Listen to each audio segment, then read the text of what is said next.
Okay,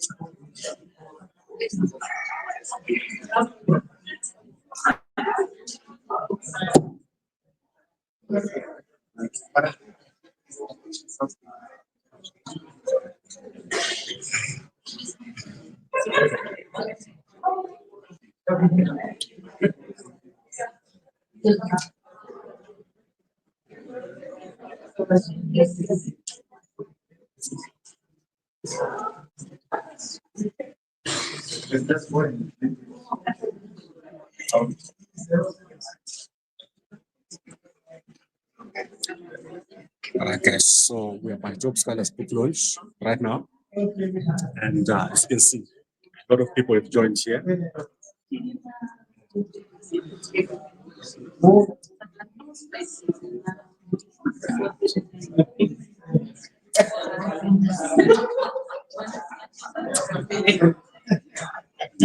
Some celebrities over here, and a lot of other people are over here.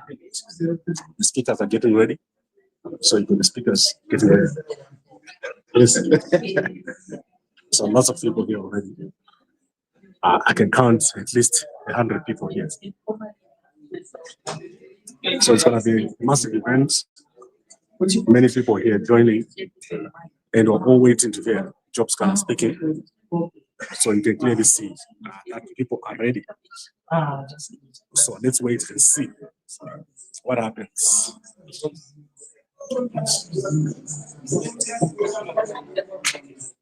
I'm sure they are. I'm sure because I don't know, I just want to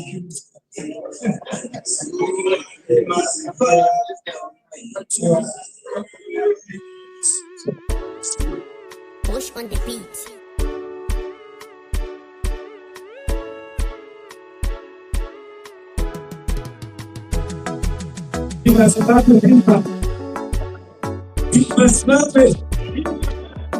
Ya celebrate ya Pudemo Zimbabwean story what is story nyingi the entertainer pia ngamba hayo idei watu abuti tena ni kumsaidia bora sizaweza kuliko kodi baba nyawazi asabe tiche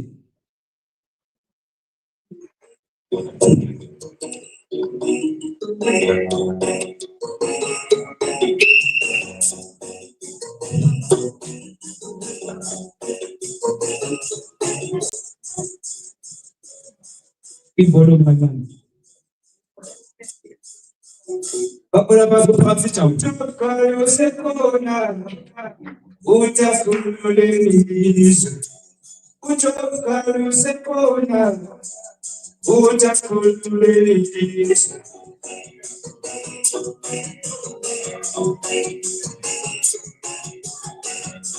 Sumani masiba utakululenizo Sumani masiba utakululenizo Babarani masiba utakululenizo Babarani masiba utakululenizo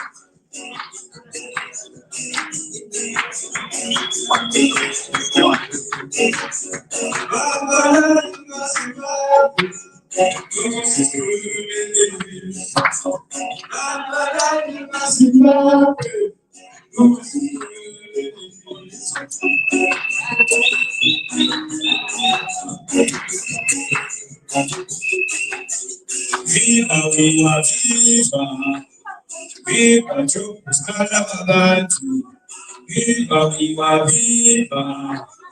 Viva Job Sikhala abantu Ukulu baba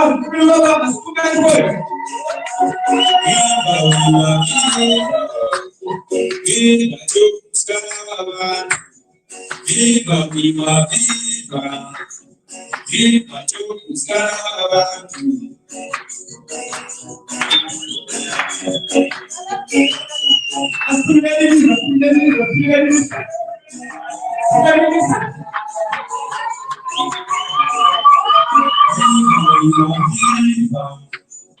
Viva Job Sikhala, viva viva viva, viva Job Sikhala. Job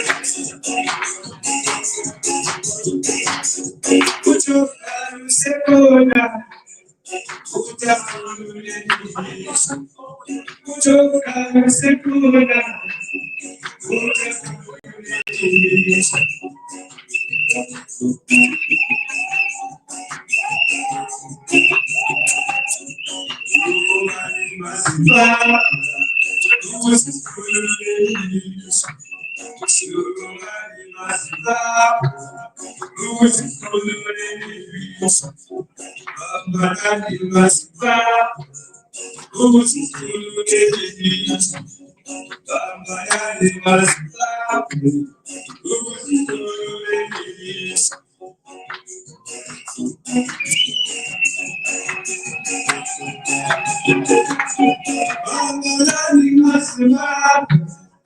Job Sikhala.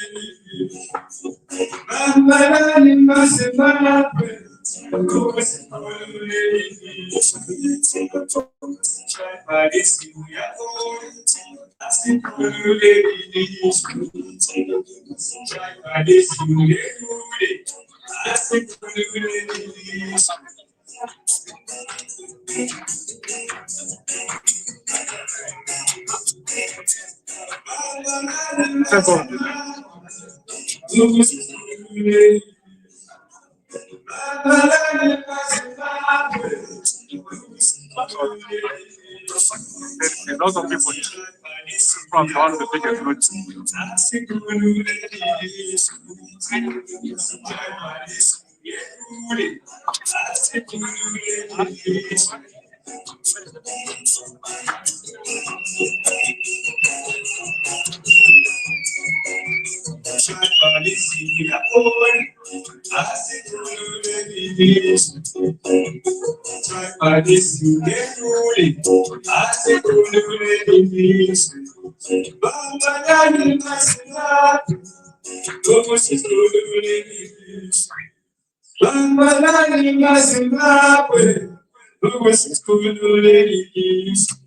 I Siyabonga, so just to do that.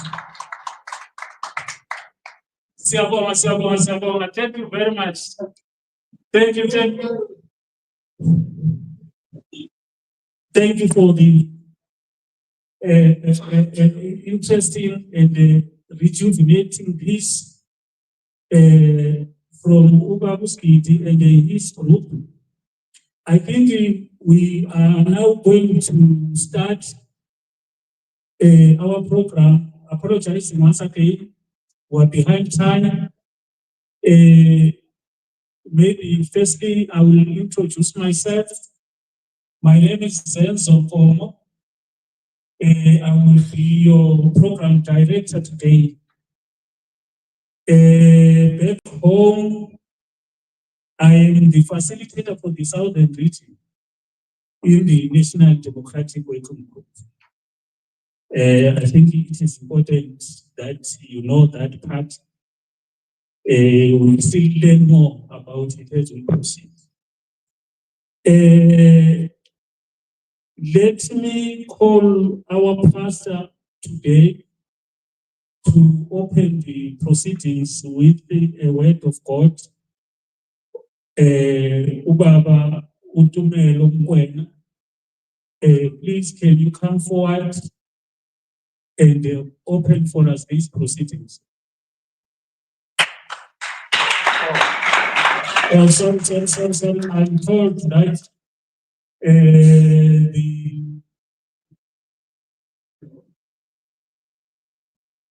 okay. I think we will just have to wait a little bit while this some of our VIP, if not all of them, are coming in. Then we will open once they are here. Thank you.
Viva, viva, viva, viva Job Sikhala. Viva, viva, viva, viva Job Sikhala.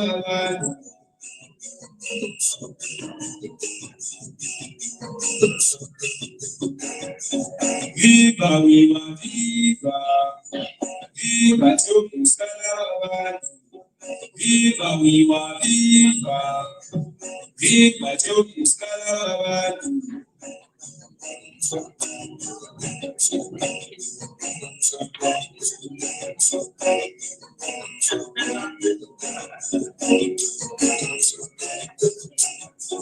Viva, viva, viva.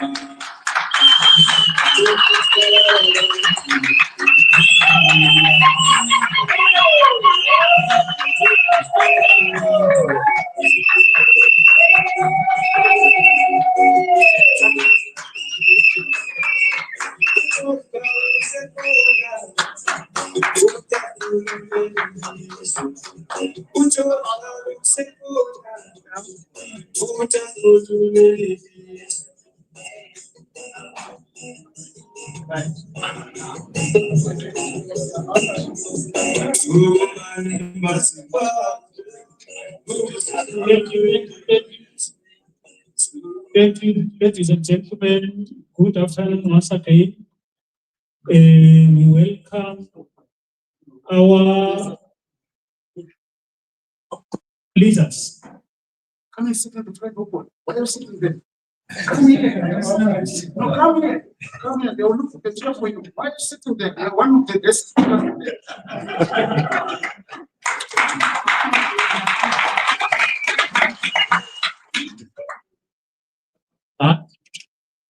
Mom's question was about my family. Now you are early, so it is able to be.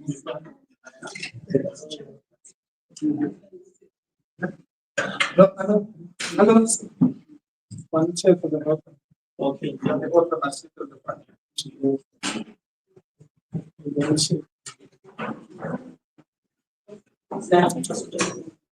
Yes,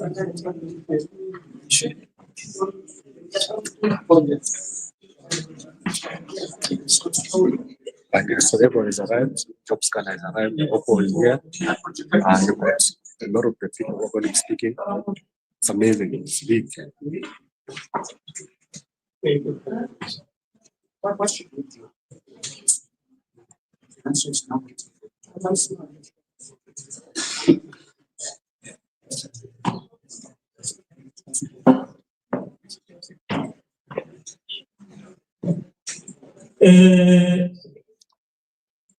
We were about to start. We will juggle our program a little bit. Let's quickly call Dr. Mondlane to give us a prayer. Then we proceed.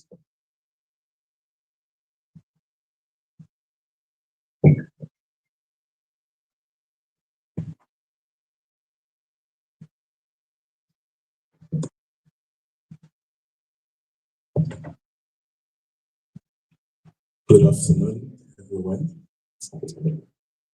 Good afternoon, everyone. When I was called, you did not stand for me. I don't know why. My name is Hopewell Chin'ono. I am going to open in prayer. I wear 2 jackets. I'm the Executive Director for the African Center for Governance, and as well I'm a pastor in your church.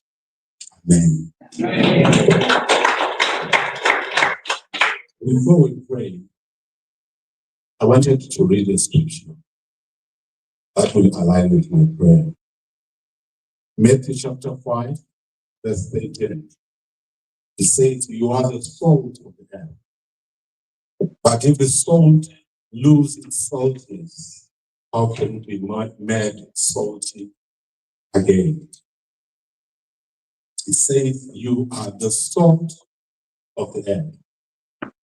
I'm going to refer this to Honorable Job Sikhala to say, "You are the salt of the earth." There are just one or two things I can mention about the salt. When you're cooking, mothers can attest to that.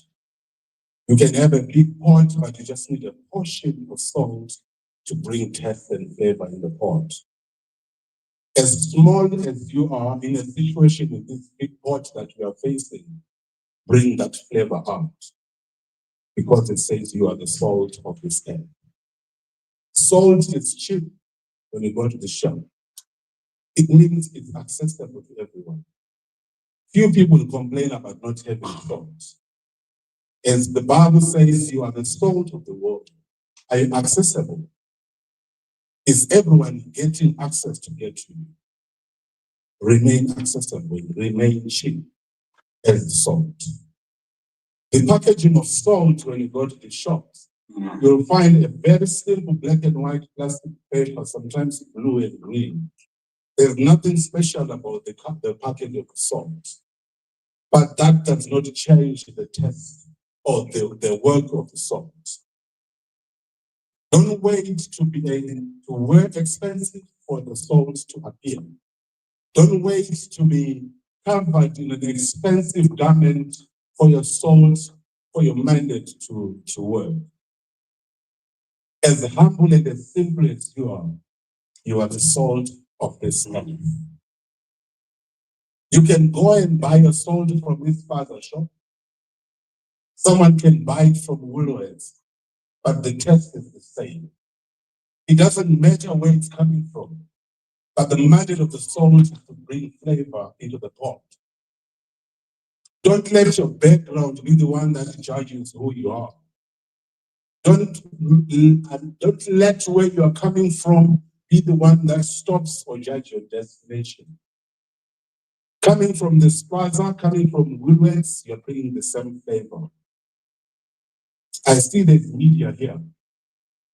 If anyone can attest to me, have we ever seen an advert for salt? To say my salt is better. When you're advertising something, you are glorifying your product. That my product is better than somebody else. But I've never seen an advert for salt.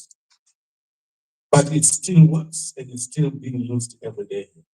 Don't wait to be glorified. Don't wait to be made big for you to work, to be the salt of the earth that is coming to bring the flavor. Salt preserves. Even when there's decay, when you put salt, it stops the decay.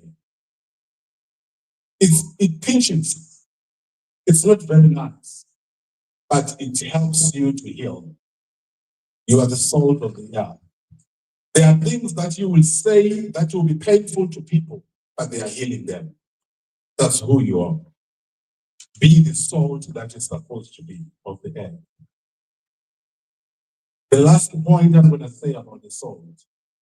You can remain a very beautiful salt shaker, but until you get out of the salt shaker and you touch food, that's when you work.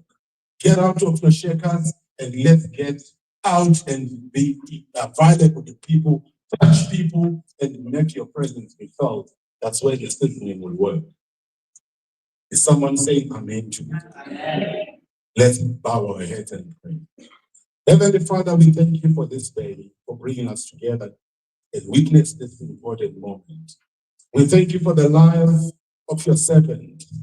We thank you, Lord, for the people that have put this together and for the story that is captured in this book that is being launched today. Lord, you know the pain, you know the struggles, and you know the trials that people have faced. You know the attacks against the homes that have happened overnight, but you have kept us standing. Today we pray for your protection over his life and his family. Cover him, Lord, with your hands. Surround him with your angels and give him peace. Bless, Lord, this book today. Let it not just be pages of history, but let it be the message of hope. Let it be the message of courage. Let it be a message of truth. May every reader be inspired to stand for justice and to speak the truth and live with integrity. Father, bless everyone here today. May this launch bring unity. May it bring healing. May it bring strength. And may the Job story remain to all of us, even when we are in darkness, so that we have hope with the light that you are about to shine on us. In the name of our Lord Jesus Christ, amen and amen.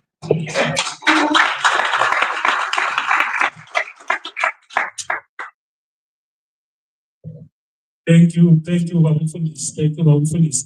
I had said that we are going to journey around our program because there is an address that we are going to be getting visually, and they are ready to start on that. But before we go to that address, I will call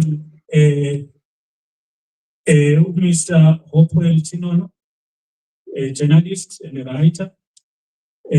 Most of us follow him in his X page. His pen is very sharp. He will give his speech and introduce our guest of honor, Venancio Mondlane. Thank you. Thank you very much. Good afternoon. I feel greatly honored to have been asked to speak. I thought I was just coming to enjoy the book launch of a man that has become a very good friend of mine. The first time when I went to prison, I found myself sharing a cell with Job Sikhala. And in that cell, the common criminals used to look forward going back at night, because Job would share a lot of stories. As a lawyer, he was in a corner where it seemed like he was running a law firm in prison, because everyone would come with their cases and explain that I feel that I was wrongfully convicted. The Job will take the papers, look at the papers, and will give them advice.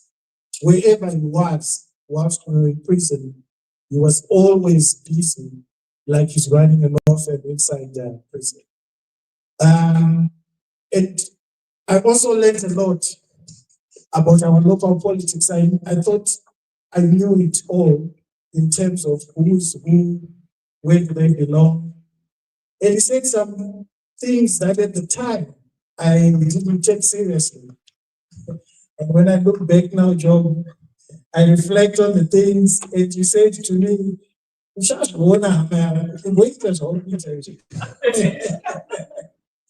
so each time I would say something on Twitter, he would phone me and laughing and say, Mabuza.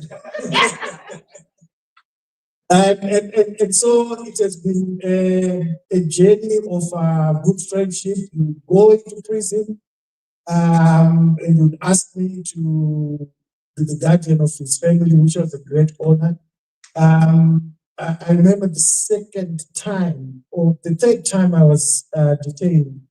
We were basically like in solitary confinement. But because of Job and because of the work he had done for years, the prison officers treated us differently. Because to them, he was their hero. And he represented the aspirations, the dreams for their families. But we also understood that they were just working under instruction. They were doing their work. Today, this book launch takes place after a very poignant event. His home was bombed last night. And I was saying to someone here, I'm quite sure that this place would have been packed, but people are scared. Zimbabweans are terrified of their government. When you look at people like Advocate Dali Mpofu, the road that they have traveled, and when you look at us, there are a lot of lessons that we need to learn from them. Because if we give up on our country, no one is going to come and save us. We have to fight for our country, and I'm glad that my friend Job, you're doing that. And I hope that you will continue leading us so that we don't give up, we don't surrender our birthright. We are here in South Africa, some are in London, some in America, but we are here as guests. I can even become a South African citizen, but I will not be a South African. Our home is back in Zimbabwe, and we must fight for it.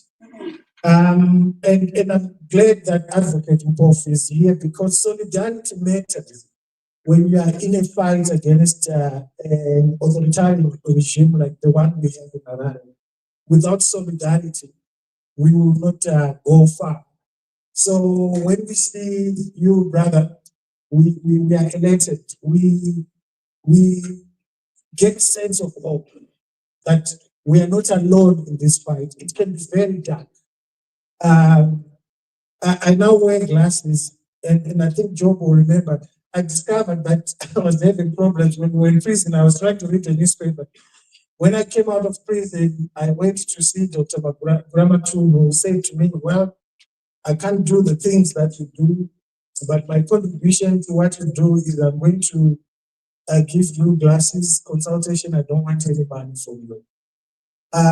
So there are a lot of people who fight in different ways, assisting those like Job Sikhala who are in the trenches. When we look back at the history of opposition in Zimbabwe, these guys started opposition 1999, the MDC.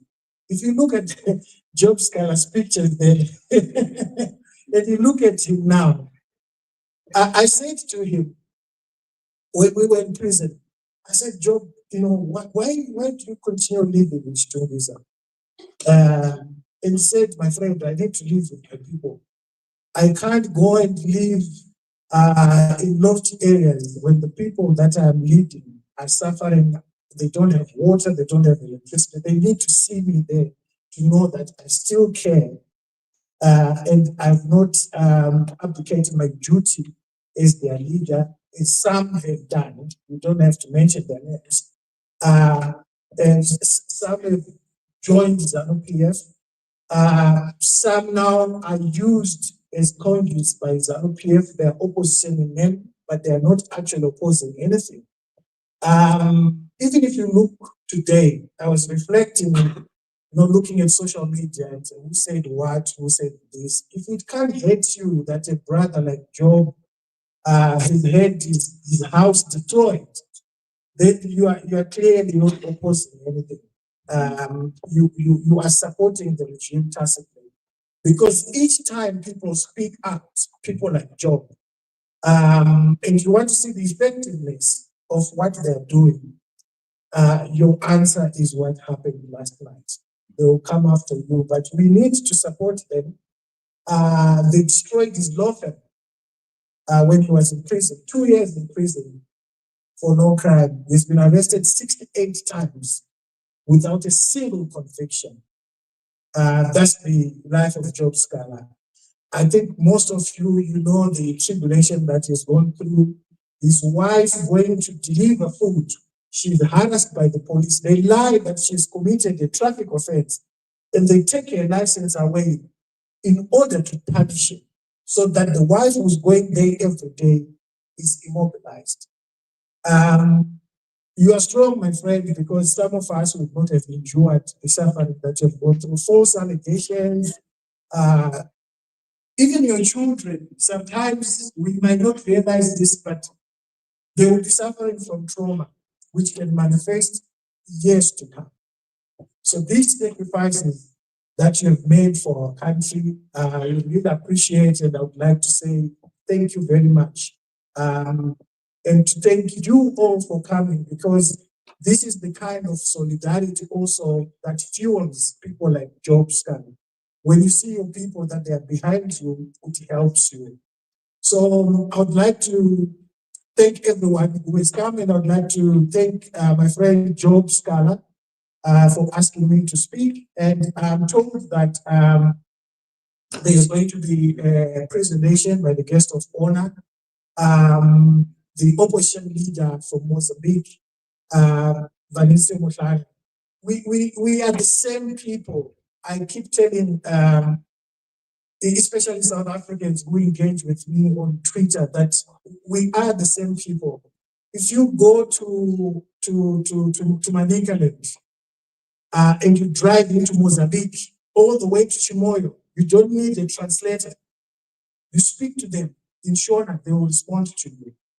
My family comes from that heritage of the Makombes, Umba Makombe. We stretch it from Manicaland right into Mozambique, into the Bango Plateau. So we are one people. This solidarity is important, and I'm glad that you're getting this solidarity, my friend. Use it effectively to help us. So on that note, I would like to introduce somebody that I declared every year. At the end of the year, I choose who I think is the person of the year. My person of the year for 2022 was Job Sikhala, who was in prison. And my person of the year for 2024 is our next speaker, Venancio Mondlane. Thank you.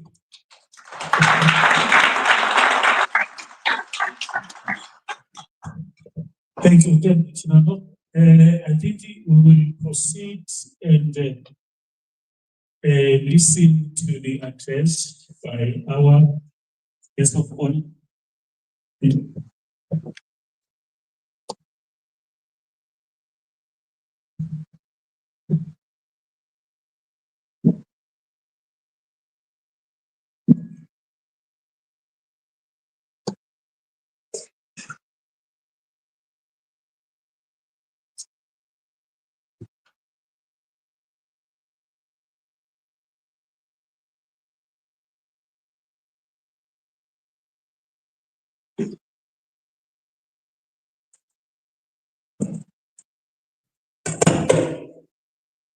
Good afternoon, everybody. Thank you so much. Venancio Mondlane is my name. I'm from Mozambique. I'm president of a new party, the recent party that was approved, called Anamola. Today I will speak very little because when we speak with few words, it's possible to escape my weakness in the English language. But what I want to say in few words, first of all, I want to greet and congratulate my elder brother, Job Sikhala, the man with a political CV, with the tremendous examples of someone that sacrificed himself to support the struggle of the liberation of the people of Zimbabwe. And I thought that his struggle is fighting not only for the Zimbabwean people, but I think that he is someone that in the midst of the new eras of Africa. What I believe is that we are in need of a new utopia, because what happened in the last 50 years in Southern Africa, the so-called liberators parties, they I can say that the problem is not the public policies for development of Africa that they fail. It's not a technical problem. It's not the intellectual problem. The problem is worse than that, because the so-called liberators, they are turning into criminal organizations. And what I say right now, I remember the interview of the Mbeki, the brother of the former president of South Africa. Mbeki, he said that there is a problem in Southern African region, SADC regions, related with drug trafficking. The cost of Mozambique in the international literature is called the heroin cost. It means that Mozambique now is one of the biggest drug corridors in the world. It means in the half of a century, the Frelimo Party, the Liberator Party, is becoming now an organization that promotes one of the most dangerous and poisonous tools to the youth people of Southern Africa. And before the independence of Mozambique, we was assassinated, tortured, and other things. When we achieve the liberation, we have had a dream, but now these parties, these liberator parties, are do the same.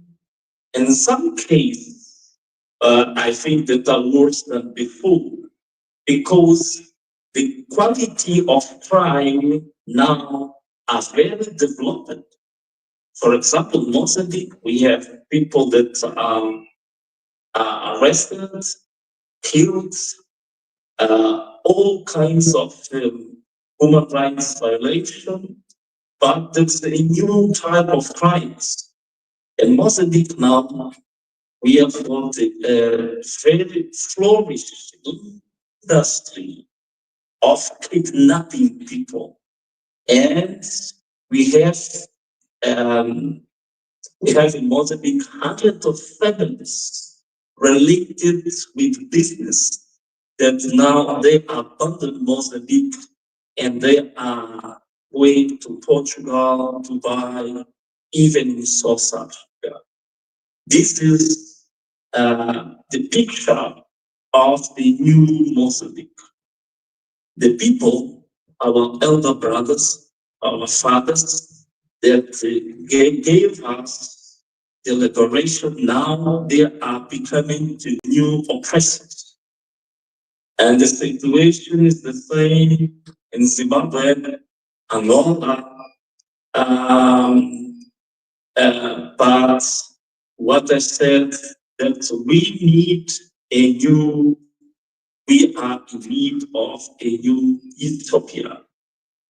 And the last election, Mozambique, 2023, I won the election to be the mayor of the capital in Mabuza. They rigged the votes, and we begin to march during one 1 month and a half, much pacifically. 2 days, they shot people into 2023.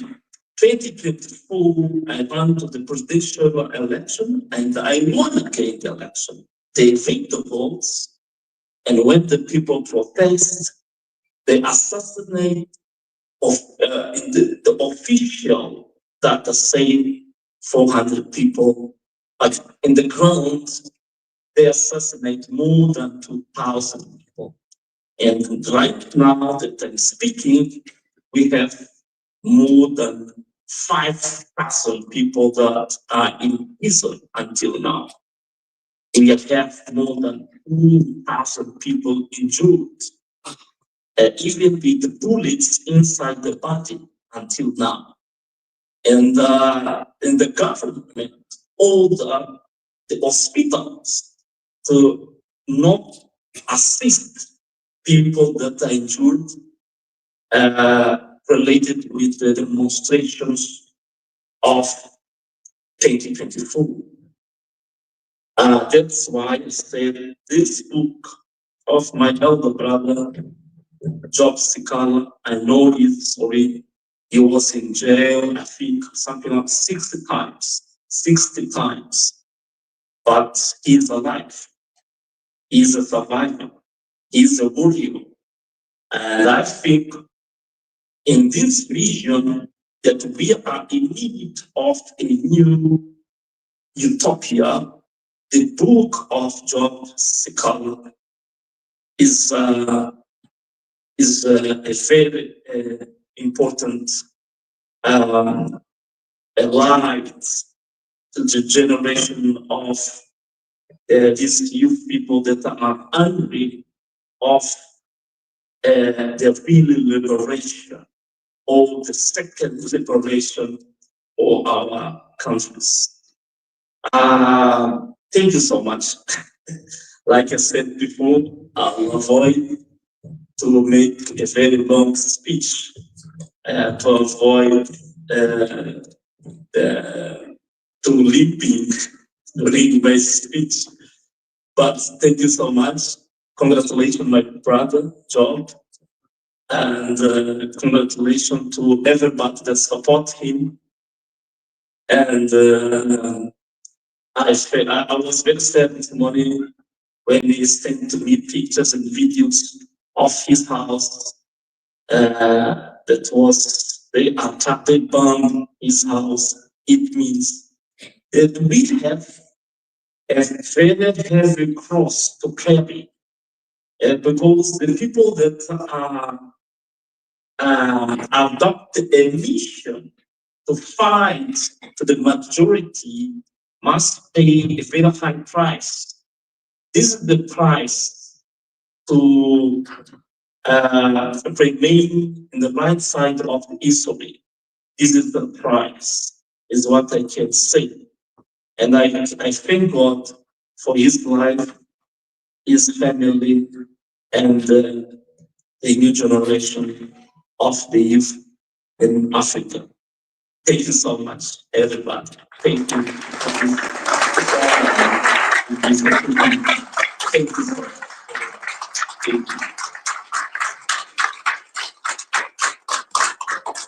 Thank you. Thank you. Thank you. I thought Lucy, you was going to speak in Portuguese. I was going to assist with that translation.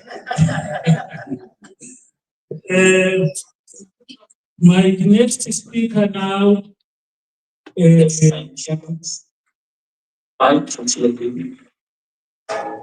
next speaker now It's okay. is going to be Dr. Tenai Mbane. He will be speaking on behalf of the center management, our host, Dr. Mbane.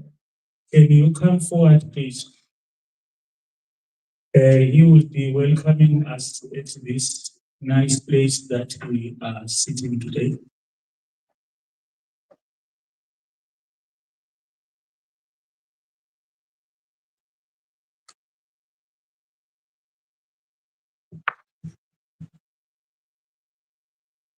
There is a car KH32 CFGT.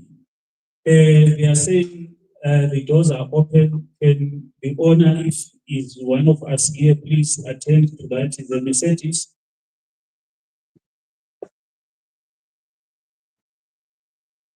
Yes.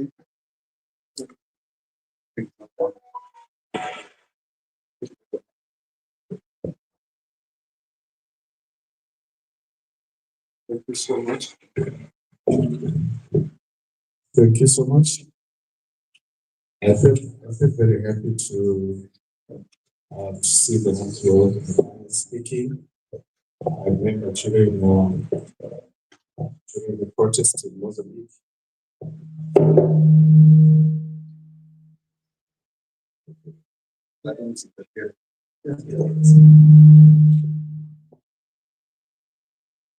I remember during the protest in Mozambique, I wrote extensively on the situation in Mozambique. I said to people yesterday that people hardly know what happens in Mozambique because of language barrier. So I think we're thanking for soldiering on with the youth of Mozambique and the people of Mozambique who are hungry for change. And thanks to the people also we able some of the writings that I did with the President Jacob Foundation. They are here present, and I'm sure they're happy to see the work that we did. So I stand here to welcome you all. We invited a number of people on behalf of Honorable Sikhala and his team. With people from the President Jacob Foundation, South Africa. We invited people from embassies. I'm not so sure if they have reached out. People from various international organizations present, and South Africans and dignitaries. We welcome you to the sustainable governance. Many people know us because of our work that we do, mainly on elections and support election management bodies, and support civil society across the region. We write, we conduct research, and we give informative insights around what's happening around the continent, particularly nuanced information around elections. So that's some of our flagship programs. So good afternoon, friends, Africans, Africans. This afternoon we gathered not simply to launch for a book launch, but to honor a man who walked till fire, so that others may gain courage and inspiration. And it's the name that is not just here in this scholar. This book, Footprints in the Chains, is not just a book or a story, but it is a deep cry of insight from the depth of the cells, prison cells, puberty cells, not Hopewell, with us insights of the state of Zimbabwe prisons. It's a chronicle of pain, defiance, and unyielding hope. I believe it is a story. It is the story of honorable, but it is also a story of Zimbabwe in Africa, of every African citizen who has been silenced, shackled, or shamed for daring to speak truth to power. For over 500 days, Honorable was in prison, chains. He was held in chains, not for violence, not for corruption, not for wrongdoing, but for his voice to stand for the vulnerable, for the marginalized. A voice that refused to bend, a voice that stood for the grieving family of Mabuza. A voice that asked uncomfortable questions in a country where silence is rewarded and courage is punished. And in those chains, you watched and you remembered and you resisted. And for that reason, we are here to tell the story and to appreciate it from first hand. This book is a sacred offering in my view. It documents not only the physical brutality of incarceration, but the psychological warfare waged against those who dare to dream of a Zimbabwe that is just, transparent, and free. It is a reminder that governance without humanity is tyranny, that law without justice is violence, that democracy without consent is a lie. Across the continent, there are many Sikhalas. I think Venancio is one of them, those who are resisting tyranny, those who are resisting oppression. So we need to honor them, to encourage them, and to champion them, to enable them to lead us, to lead those who hope for change, for a better Africa. So, like I said, I'm here to welcome you. The African Center of Governance believe that governance is not measured by what we talk, but governance is measured by how we treat each other, how nations treat their own citizens, particularly vulnerable. So we believe that this opportunity will give us a moment of reflection, a moment of understanding. We seek to listen and to critique what we don't know. So I hope that the story that is shared will give us a better insight of what is happening in the life of Hopewell, and also what's happening in Zimbabwean prison cells, what happens in Zimbabwean state of democracy. So I welcome you all, and I believe that this opportunity is a great opportunity for us to learn and to appreciate each other better. Thank you so much.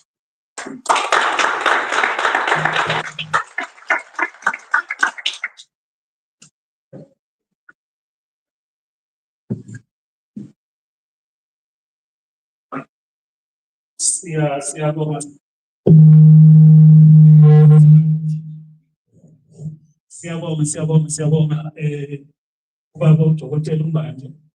We continue with our program. I think we will call upon now the author of what we are here for today. We are here for the launch of the biography of Advocate Job Sikhala. I think we should not forget that. The author of the book is with us here. We will call upon him to come and give us an address, a layout, and tell us more about the book. Apoero Sabanu, can you come forward and give your address, please?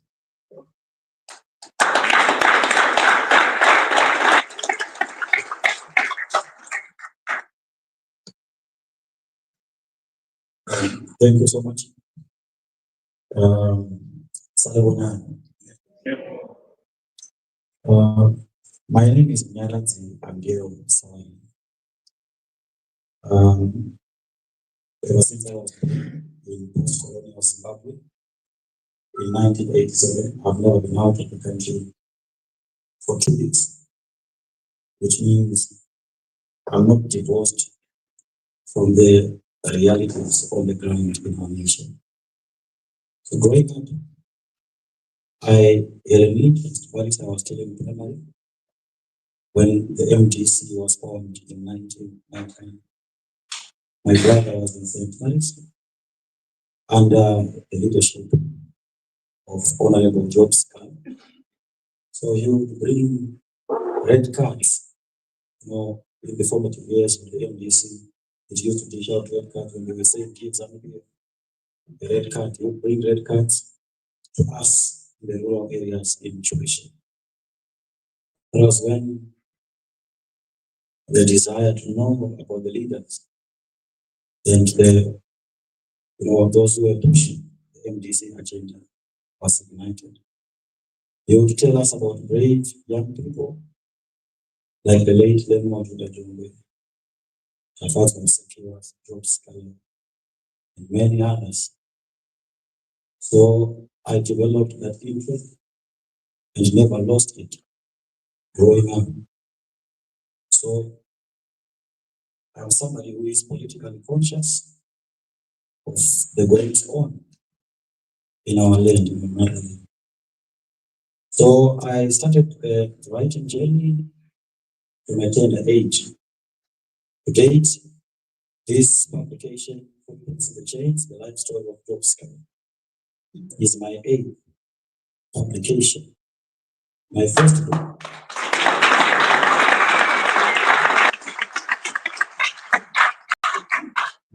book was called The Nationalism Gospels. I wrote it when I was seeing people being pacified in the name of religion. I trained as a theologian up to master's level. So I wrote that book as an ideological book saying, never again shall religion be used to silence the voices of the oppressed.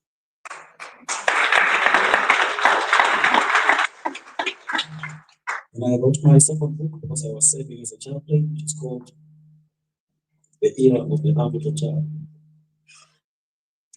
Then I started writing political fiction based on true life events.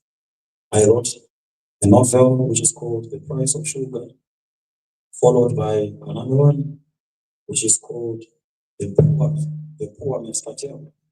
In the era of cartels, we also need the Poor Man's Cartel to make sure they cut the tall trees down and bring equality and justice for the citizens. Then I wrote a third novel which is called The Feast of the Bird, followed by another novel called Shadows of Stone, followed by another manual called The African Dream.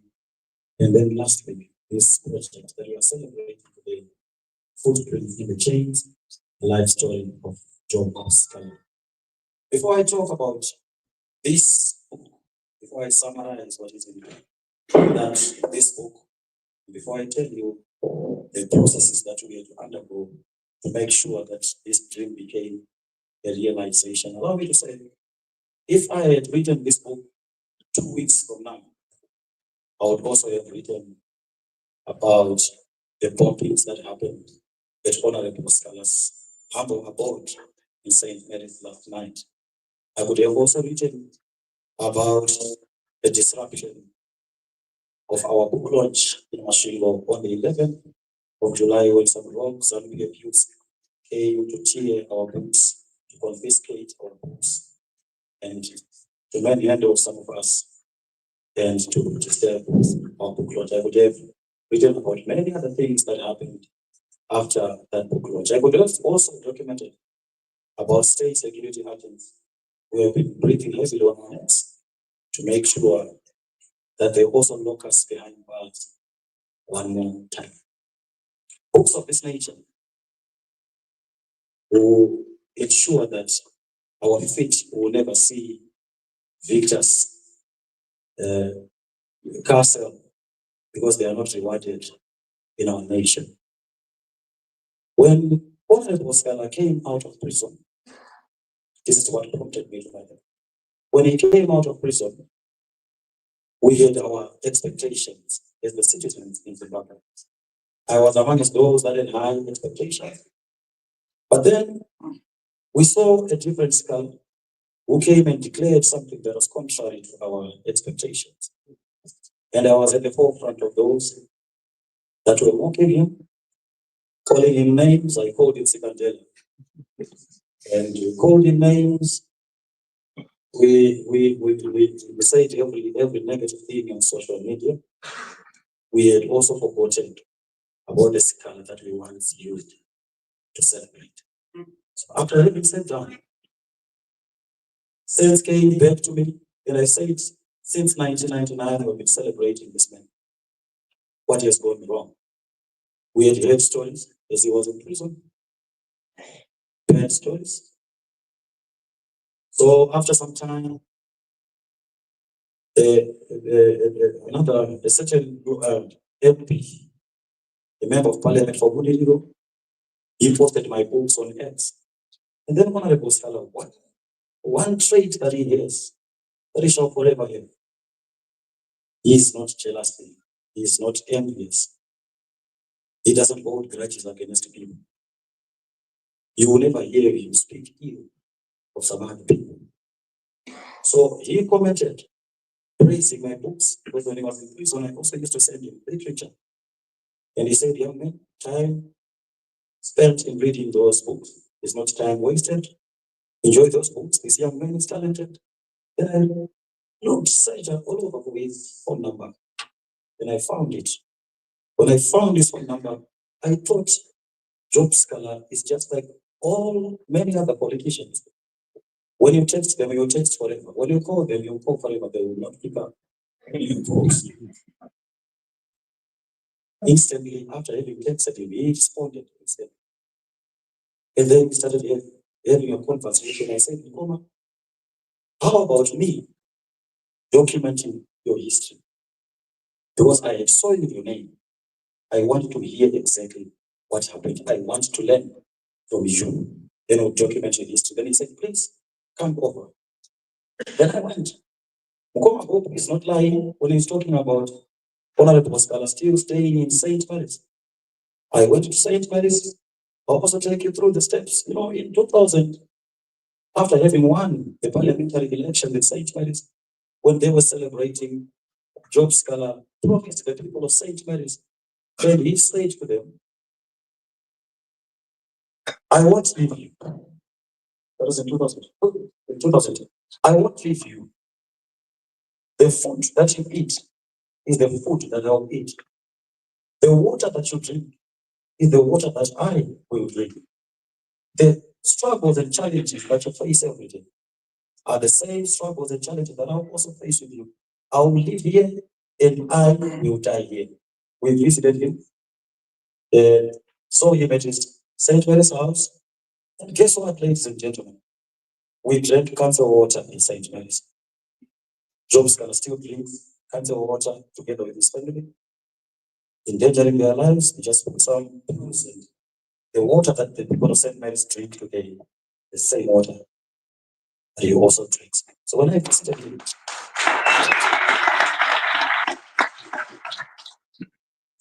and the project started, you see, it's hard writing a Job Sikhala book. It's very hard. Knowing Job for who he is, what he says, what he stands for, he doesn't mince his words. If you read this book and you see that this book has somehow been watered down, don't attribute those mistakes to Job Sikhala. He did a splendid work in providing information.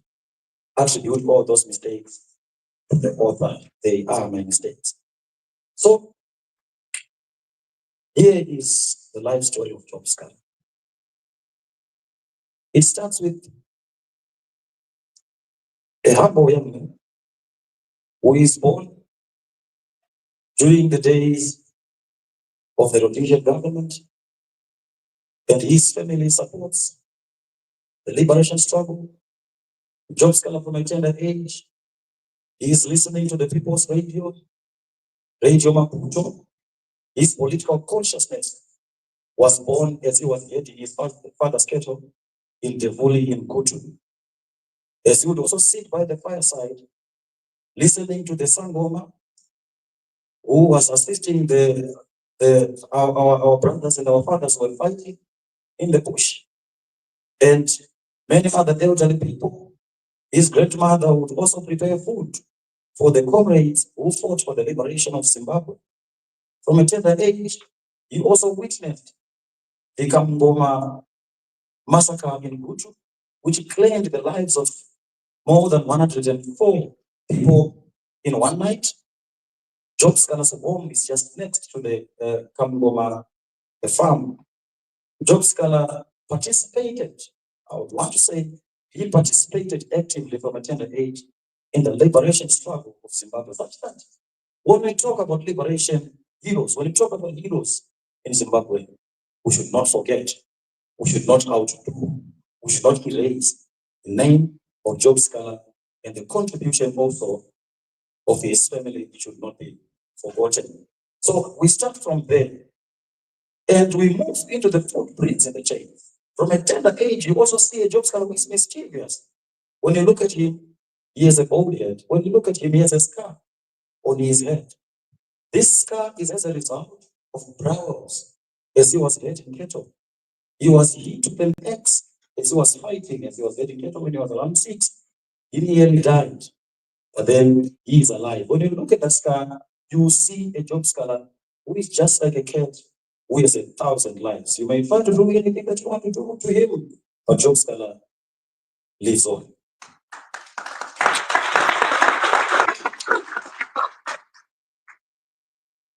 When you read the footprints and the chains, what is in there? You will see I'm the one who coined that title. Yet he wanted his book to be called, to be titled A Prison of Existence. But I said, no.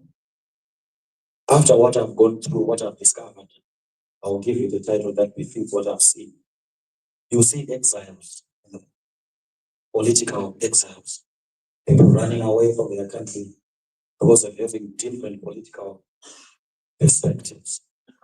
When you read his book, Job Sikhala, you see tyranny, the reign of tyranny, the reign of evil.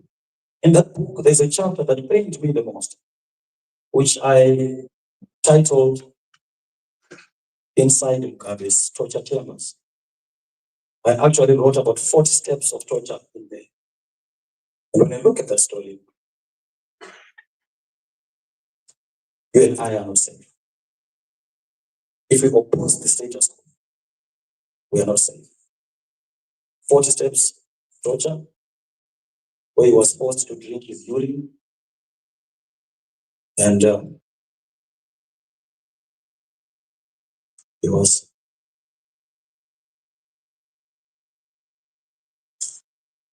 they electrocuted him. He was given a phone that was electrified. He became unconscious. He nearly died. As he was unconscious, when he began to recover consciousness, bit by bit, he heard them say, if this gentleman dies, what are we going to do with him? Are we going to throw him into the den or throw him into acid? Many disappearances have happened in Zimbabwe, we don't know. Probably could have gone through that route as well. Then when he recovered consciousness, then they said to him, after having subjected him to the worst ever torture, then they say to him, Ch'ono, it happens. Like, when you go out, please don't say anything to the world. His private parts were bent beyond recognition. As he presented them in court,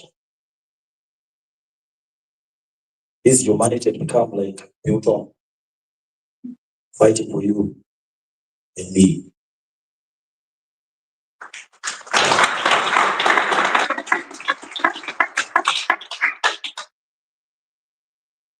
So in that book, at least in Koma Hope today, you were able to tell us the number of times in which he has been arrested. 68 times. I lost the count. As we were sharing, I didn't know. I ended up saying he has been arrested for more than 70 times. I don't know whether 68 is the right number, but I think it's above 70 times on trumped up charges. And his innocence is his crime.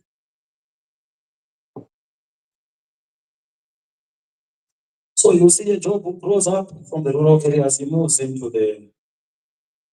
goes to Kadoma, comes to Harare, the prestigious University of Zimbabwe. Political consciousness was born when he was young. And you see a Job Sikhala who doesn't allow anyone to oppress the person who is next to him. Oppression will never happen in the presence of Job Sikhala. You always stand up to fight. So Job Sikhala was instrumental in the formation of the ZNASU, the Zimbabwe National Students Union. We can't talk about it without mentioning Job Sikhala's name. And they toppled the regime of Robert Mugabe to the core, and they moved. He was also instrumental in the formation of the all-inclusive, then the movement for democratic change, after having participated also in the formation of the National Constitutional Assembly. So you moved with Job Sikhala, who then also oversees the mysterious death. He was alive when the mysterious death of Lenmore Judah Jongwe. So there's a chapter also in that book which was dedicated to Lenmore Judah Jongwe. When you read Job Sikhala's book, you are not only reading about him, you are reading about the struggles of the people, especially under the severe grip of tyranny and brutality in our nation. You see Job Sikhala, the lawyer who represented more than 100 people for free when they had been arrested by the government of the then present President Emerson Mnangagwa. 2019, 2022, 2021, he has been representing people, political victims, for free. As you move with the book, you also discover a Job Sikhala who is a family man. So you see, that's the first chapter. We dedicated Job, the time to his family in the first chapter because people want to know about the Job Sikhala, the champion. But before I sit down, I want to talk about the troubles that Job Sikhala himself has faced as a lawyer when he was arrested. At some point, together with Hopewell Chin'ono, Jacob Zuma, and lastly, he was arrested and spent 595 days behind the dreaded maximum prison walls, only for having said a statement. May the ghost, this is what he said, may the ghost of More Blessing Ali, a woman who had been brutally murdered. And when she was brutally murdered, when Job Sikhala went to see the remains of More Blessing Ali, she had been cut into three. The torso was unequal. The legs, this other part, and this other part, were on their own. And the maggots were all over her body. Her clothes were tied in a sack. And she had been thrown into a well. And Job Sikhala uttered a statement. He said, may the ghost of More Blessing Ali come back to avenge her death. May she not give rest to those that murdered her up until justice prevails. He was arrested for that statement and spent 595 days only for invoking the spirit of the dead. So when you read this book, you will see, you will begin to suspect a lot of people. Sometimes closest to friends. For victory has many fathers, but defeat is an orphan. They wanted Job to be isolated so that he would not stand to challenge the status quo. They wanted Job to sink into political oblivion so that a lot of shenanigans would also happen. He was betrayed by close friends. He was betrayed by you and me. He was betrayed by the nation of Zimbabwe. Job Sikhala was betrayed. We could call it a book of betrayal. We could call it a book of exiles. We could call it a book of brutality. We could call it a book of oppression. You could give any other title of your own into this book. Then we finish off by documenting about the victims of political oppression in our nation. More than 360 something that we have written in that book. Those that were murdered from the beginning of the MDC in 1999 up to present. There are more than 5,000, but we only managed to get around 368 authentic names from the archives of the MDC. So you see a Job Sikhala who doesn't tire. 2008, 2009, he did not participate in the government of national unity. He said this. When we joined opposition politics, we joined opposition politics not to become ZAPU. We joined opposition politics to remove ZAPU. So we will never join ZAPU. We will never We will never go into a political settlement with ZAPU. We want to remove ZAPU.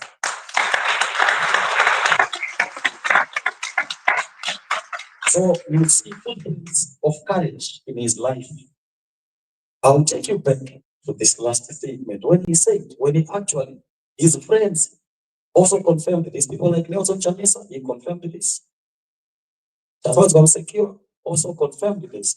Lemo Jongwe is now late.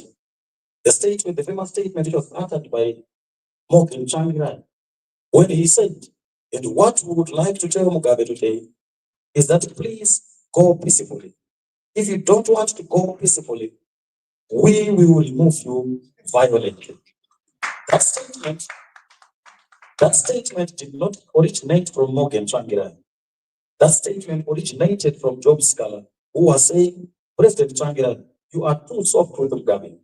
Today, as we go to the Faro Stadium to celebrate our 1-year anniversary, go and tell Mugabe that we want to manhandle him and kick him out of the State House.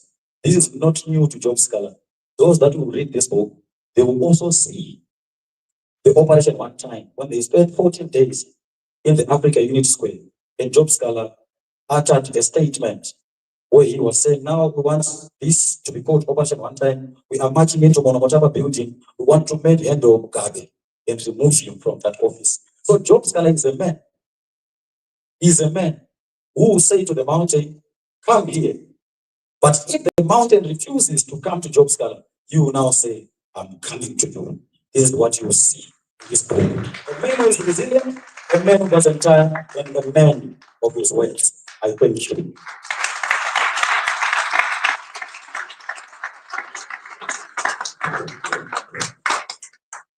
Thank you for a moving speech. I think I can now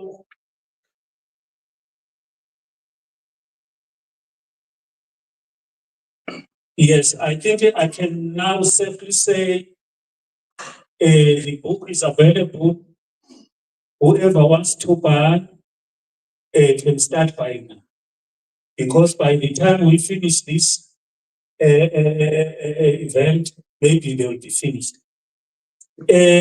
Sorry, I didn't really say some house rules when we started.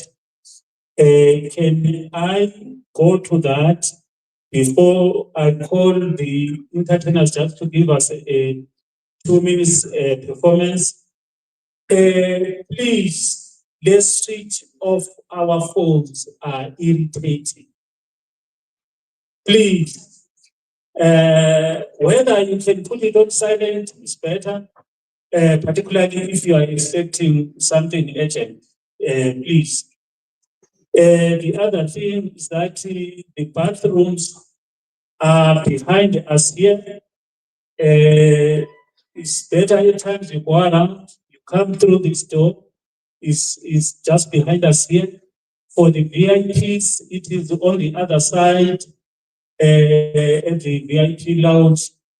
And the other thing, those who want to smoke, the security guys will show you, you go outside, there is a long passage going that way. That's where you can go and smoke. I thank you. Can we please have a short song?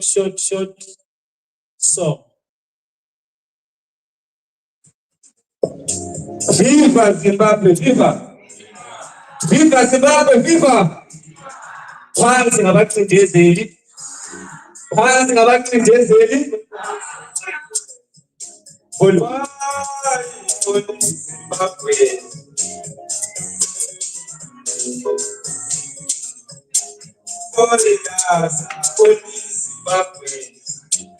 Why only Zimbabwe?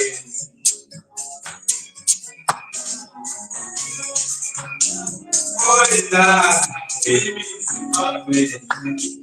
Why only Zimbabwe?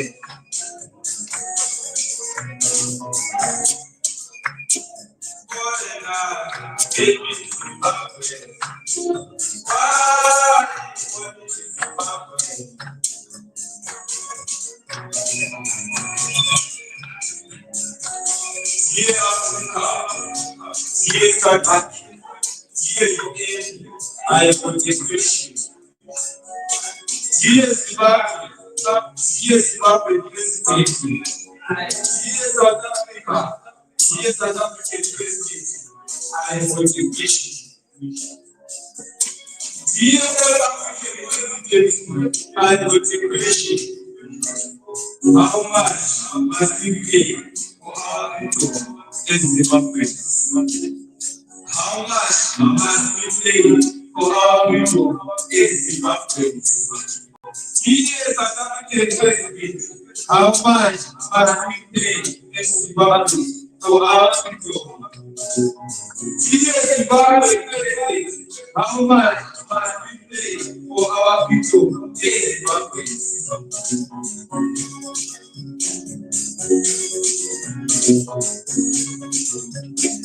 If you do that, I am Zimbabwe. Why will Zimbabwe?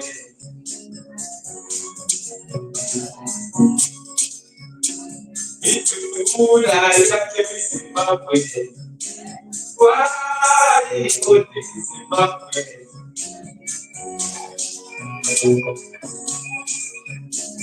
Who will Zimbabwe?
So,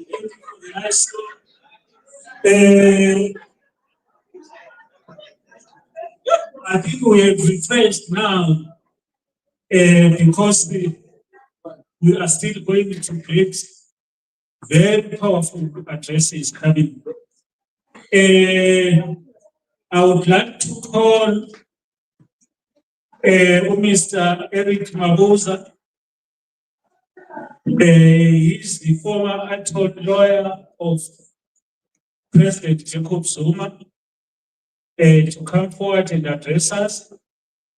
When he finishes, he will introduce our guest speaker, Dali, Mpofu.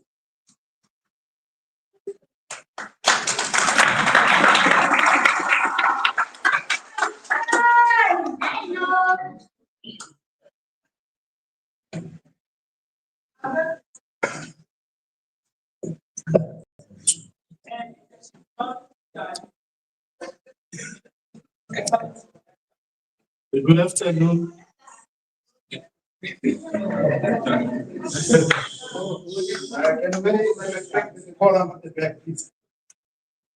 It is my singular honor and privilege to be given an opportunity to say a few words about my colleague and dear brother, Job Sikhala.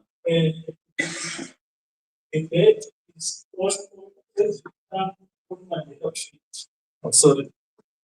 Many of us often speak about virtuous words such as integrity, honesty, bravery, and loyalty to principle. But very few of us dare to remember or defend these virtues when we are faced with repression, brutality, and suppression. We are gathered here today to talk about the life and work of one Job Sikhala, a man who faced unjust imprisonment, brutality, torture, and many, many terrible things that should not happen in modern society. Yet he emerged from prison more determined to carry on his noble mission to create a Zimbabwe of his dreams. We are truly, truly inspired by your courage, your loyalty to principle, and your humility. The story of post-colonial Zimbabwe will be incomplete if the work of and sacrifices of Job Sikhala and his many comrades is not mentioned. In fact, the historical record must always say that Job Sikhala and his comrades sacrificed their youth and adult life to expand the contours of freedom, liberty, democracy in that great country we all love. Honorable, I wish God to give you more strength to continue your noble mission.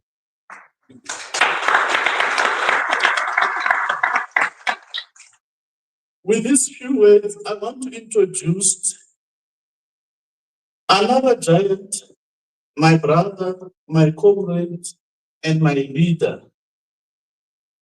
Advocate Dali, to come and address this gathering. Thank you.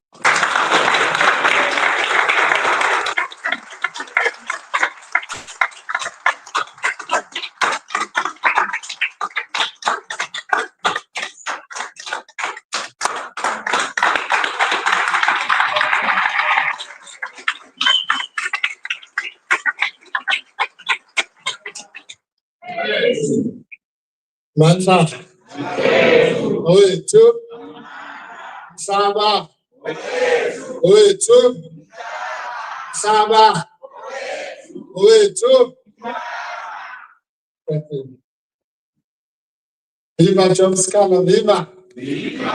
Long live Job Sikhala, long live. Thank you very much to Eric for those kind words. I think let's give him another round.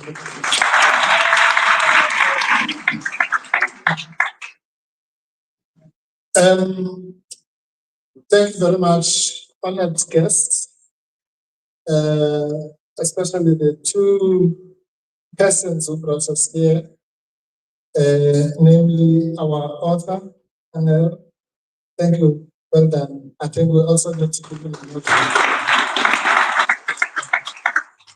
And of course, the real guest of honor, Job Sikhala.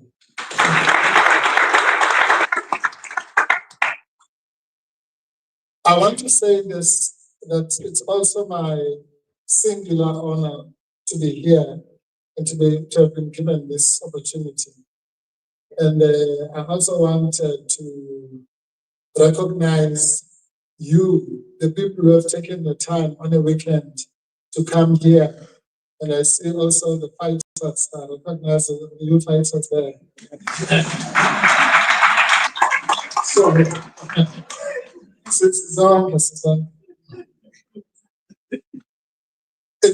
It's really touching that so many people have come out, for this occasion.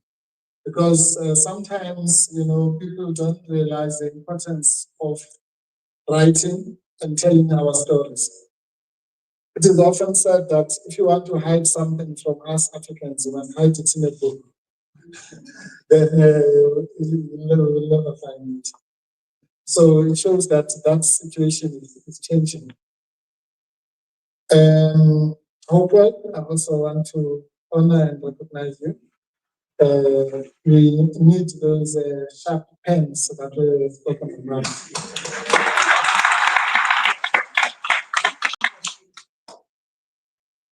Now, I just want to say that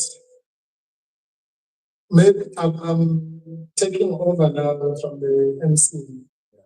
So when I finish, or actually maybe after Job has spoken, I'd like people maybe to ask a few questions so that we can interact. I don't like to address people as if I'm a priest. I want people to talk back. Agreed? Sure. So we'll take a few hands because some of the issues, that people might want to be addressed, we might not touch on. Now, I'm also not going to give a book review because the author has spoken. The author has told us what the book is about. I will touch on some of the work. It's a great book, and I really mean it. It's very well written, and congratulations for the writing. Mine is to really talk about the book, what the book says, what it means, and what it symbolizes for us as Zimbabweans, as South Africans, as Africans, and as Africans in the diaspora. Because the book might at face value look like it is about my friend Wiwa and my brother, but it is about a people's struggle, and it is about the tribulations of our people in this continent of ours. And I will also be posing the perennial question, what is to be done? Because that really should be the purpose of us when we gather in this fashion. It must be to answer that question. And I will not just pose the question, I'll also try to answer it. Because it is futile sometimes just to talk and to write, important as those things are. But in the end, we need to have a call to action. Now, don't get me wrong. I'm not saying talking is useless. Talking is very important. Writing is very important. Thinking even is very, very important. But all of those things, if they are not followed by action, concerted action, then they are meaningless. And it is the reason why I want to try to answer the question, what is to be done. So I think I'm qualified to answer that question. I've been involved in the struggle for liberation for almost 50 years now. So I think I've earned the right to ask and answer my own questions.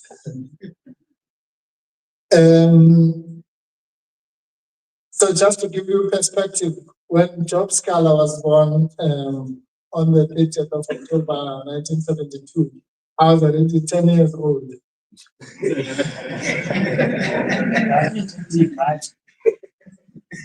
So he's my younger brother.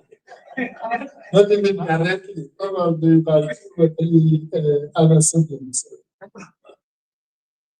But I always say, when I talk to our comrades from Zimbabwe, we might be older in terms of age, but politically they are older than us. Because the liberation, or so-called liberation of Zimbabwe came in 1980. When some of us, in fact, that was when that liberation came, it was my first stint in detention. Literally, 1980 was the first time I was detained in this country at the age of 17. And tortured and all the things that you heard about. So for some of us, the struggle was just beginning when it was ending. Now, when you hear the story then of somebody who was a student activist like I was, who aspired to live in a better country, and who even in the early and the late 90s was already dabbling with the formation of a new political party. This was, again, if you compare with our struggle here, this was the time for us where we thought everything is just going to happen. You know, our freedom is finally going to come, the land is going to come back. And yet our comrades in Zimbabwe were already seeing that this so-called liberation movement thing is a pipe dream. And so when we were stark-eyed and believing that everything is just going to, you know, the land of milk and honey is going to rain on us, they were already realizing that there's a problem here. And there was a problem, and there still is a problem. Because the so-called liberation movement have disappointed Africans like no other force has disappointed Africans. And last month, there was a so-called summit of liberation movement here in Kempton Park. I called it Jurassic Park because they were just dinosaurs.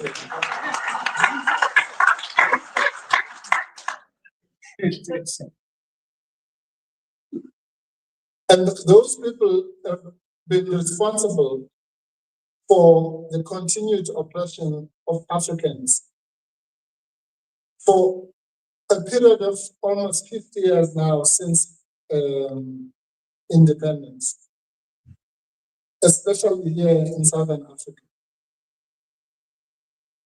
And we must not mince our words, people, when we condemn the kind of atrocities that have been committed in the name of liberation against our people. The time to try and skate around or nurse their egos is gone. We have to confront the fact that these organizations, in this country in particular, I always say to people, the only thing standing between the true liberation of Black people and that liberation is the ANC. And it's the same thing in Zimbabwe. the thing that is standing between the liberation of people of Zimbabwe right now is ZAPU.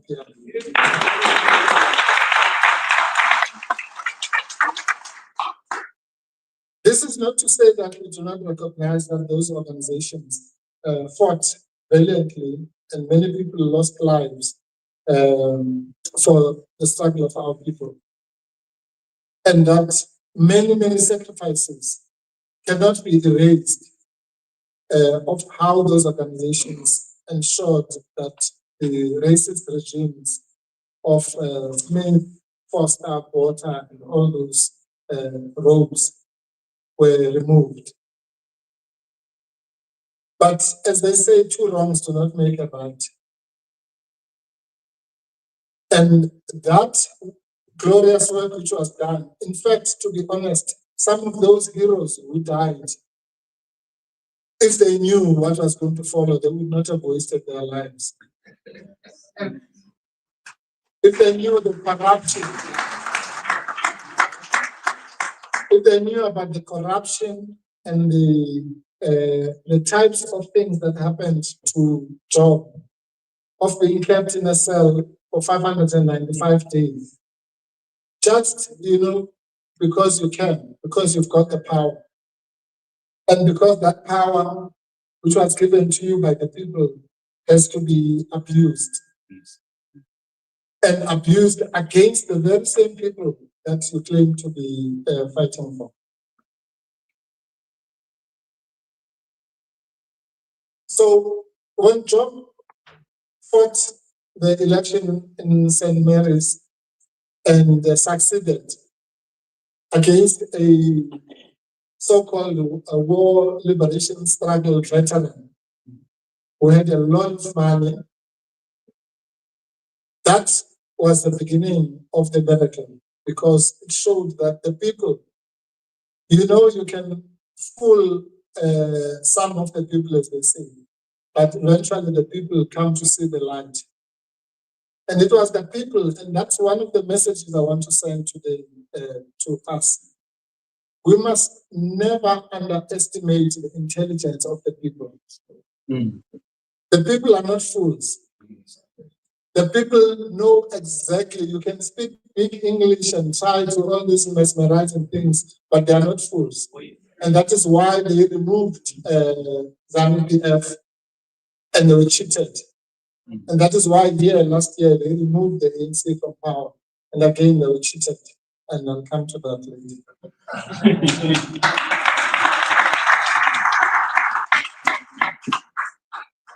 So the liberators are not the leaders. They're not all of us who are, the people that you see on television. The true liberators are the people themselves. It's true.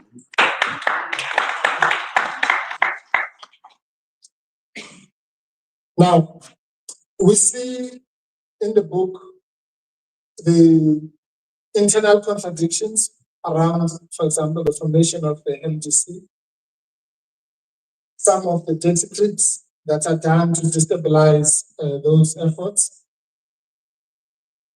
even accusing people like Job of working with the regime or trying to topple the leadership. These are things that are normal and usual in any struggle. It should not shock anybody.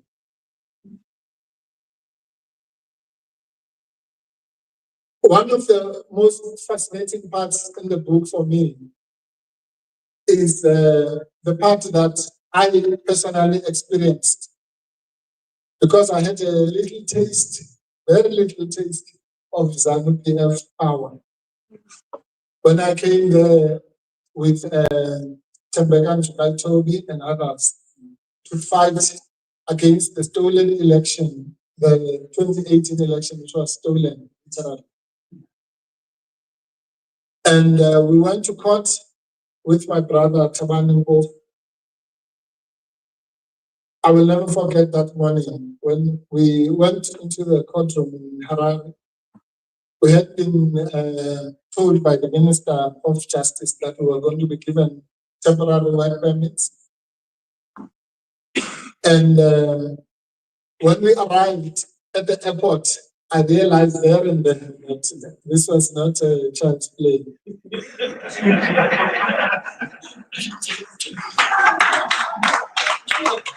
Just as we landed, next to me was a gentleman with dark glasses. And when I went to fill in the forms, the gentleman was there. When I went to take my luggage, the gentleman was there. When we were driving towards the hotel, the gentleman, we were not even hiding. Anyway, the author tells the story very beautifully because we arrived in the morning or in the courtroom. We had prepared. This case was very, very strong. I can assure you. I can tell you now, without any fear of contradiction, that election was stolen. We had every piece of evidence to show that the election was stolen. I remember one of the things that I actually thought these people were making it up when we got the evidence. But there was a station, a voting station, I will never forget, I forgot the number now, but it was in the Bulawayo area, where they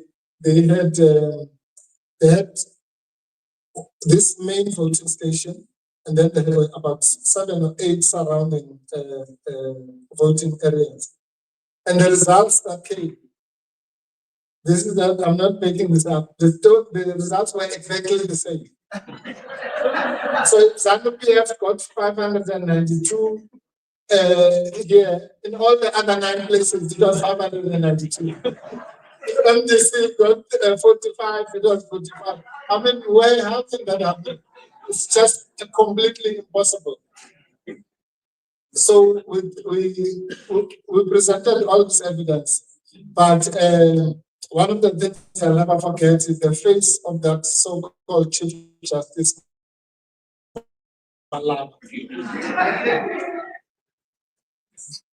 Who, even when the evidence was being presented, you could just see in his face that he just thought that these people are just wasting our time. We can't wait until the end of this thing. Even the kinds of questions they were asking, the way they were looking at each other when they were asking these questions, you could see that we had no chance. But anyway, so they stopped us from appearing. But in protest, we decided we're not going to leave. We're just going to sit in the courtroom with our courts clear. And we sat there the whole day. Tabani was presenting. We were not allowed to talk, but we were giving him notes. And they didn't even like that. When we were giving him notes, they'd say, Mr. Mpofu, come, carry on. So that was a little taste of what the kind of regime we're dealing with. And one of the remarks I made, I think it was to Chinamasa outside of the courtroom, ended up catching the mood of some of what I want to talk about. Because I said, and I think it was Hopewell was saying, we are one people. That's one of the things we don't realize as Africans. We are one thing. And we have been divided along the lines that I'm going to talk about. And we are not using our own brains to make sure that we undo the divisions that have been done by the oppressors for us. So I said this to Chinamasa. I said, well, how strange is it that I am Mpofu from South Africa, am not allowed to speak, but Tabani Mpofu is allowed to speak. Just because of the Limpopo River. So that was the madness that, sometimes you don't realize. Somebody was saying in the song was talking about Makwerekwe. We have allowed ourselves to be divided along lines that we also cannot even explain ourselves. How can we have Makwerekwe here in Africa? Just tell me. How many people know that the people of southern Zimbabwe, Mashonaland, actually come from here. The entire Matabeleland area. I mean, I'm saying Mashonaland is the north. Matabeleland, the south, come from here, literally. Hopewell was telling us, or no, it was Angelo was telling us about how the, or was it Hopewell, how the people of Mozambique and speak Shona, that you don't need a translator when you move in those areas.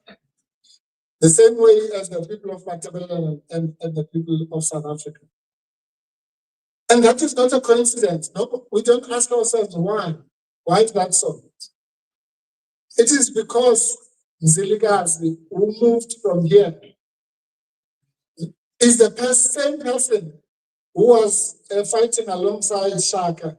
And this is not a long time ago. It's maybe less than 200 years ago. In historical terms, that is not a long time. And that's because of those wars.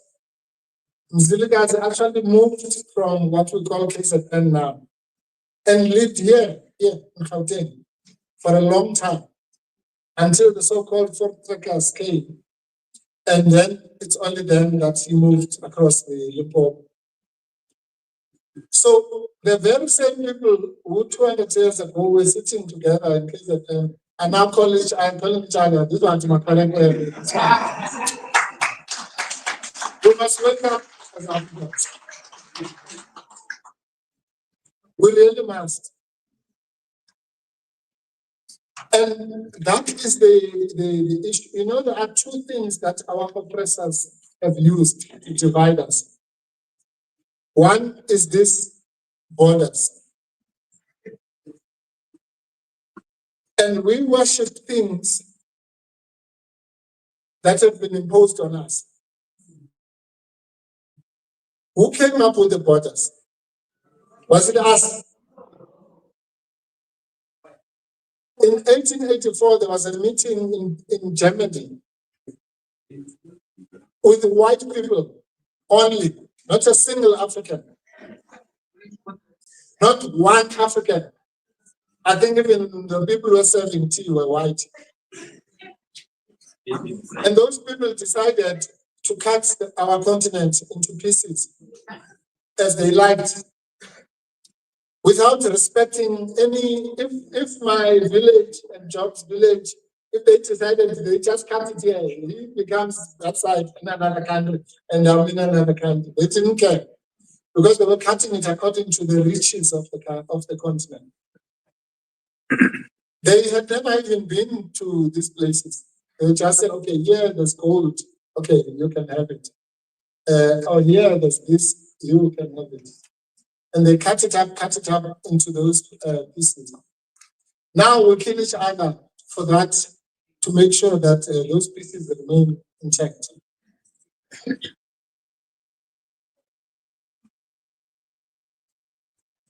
Now, I don't know really what's wrong with us. Because if borders are important, let's say borders are very important, right? Why don't they have them in Europe? If they are so important, why is it that I can move from France, Italy, Germany, all in one day without any document? Why? Why is it that in the United States of America you have 50 states, 51 states there, and you can move around without any borders? Why are we as Africans not asking those questions? Now the answer is this. The only reason we are fighting is because we are not economically developing our continent. If we were economically developing our continent, we would be like all those other continents. There would be no need for all these restrictions. Because people don't move because they hate their homes. They move because of economic factors. And that happens everywhere. I'm here because of economic factors. I come from the Eastern Cape. So you can call me Kwele. So that is the kind of message that people like Job and others have been trying to tell us. I've found that the answer to the question, what is to be done, lies in one word: unity.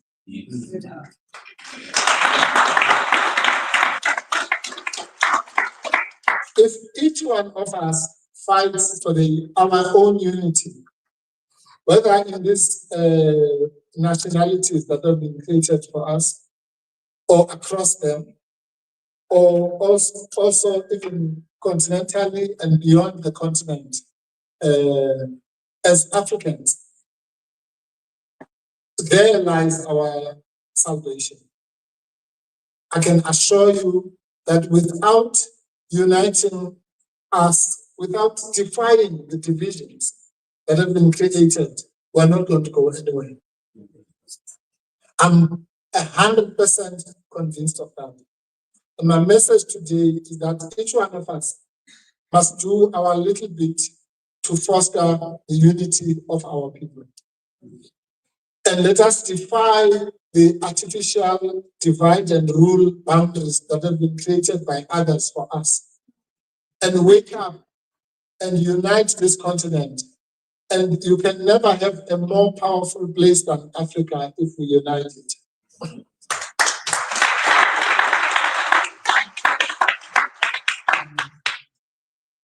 Excuse me. This is a very important speech and it's being recorded for history. So I would like everyone with their phone, put it on silent. Those noises are so irritating. Respect the event and respect the speaker. Thank you very much.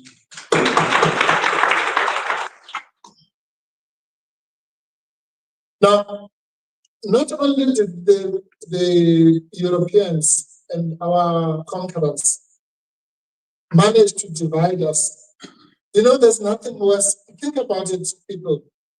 Imagine if somebody takes you into jail like Job, leaves you there for as long as they left him there, until such time that they don't need the keys and the locks, until such time that without that prison guard, you still go back to your cell every day.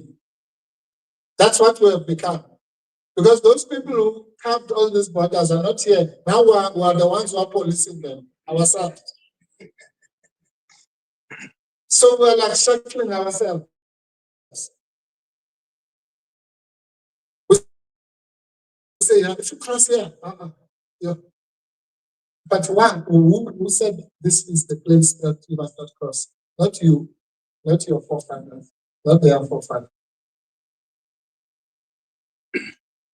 The other thing, and this is where I'm coming to the issue of unity, which we have not realized, which has also been created for us, and which we are now beginning to worship more than even the borders. Within the borders is something called the political party. Now, political parties are very important instruments for us to express ourselves, isn't it? They are also, symbols of unity around people who are thinking in the same way, isn't it? Yes. So they are good in that sense. But we did not have political parties for 16 centuries in this continent, but we existed very well. But now we have taken this good thing called political parties and made it a demigod that we must now worship, again without our supervisors. So now We are unable to see beyond the t-shirt. So I'm wearing a green t-shirt. Those comrades there are wearing a red t-shirt. And then, so we must fight. Why? It's important that they have the red t-shirt. I have my green t-shirt. You have your orange t-shirt. But we are the same people, as Hopewell was saying. If we do not start well,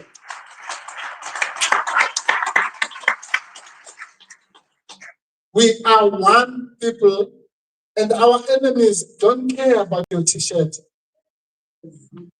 They don't. Look beyond the t-shirt, and you'll find that we all have the same uniform with black skin.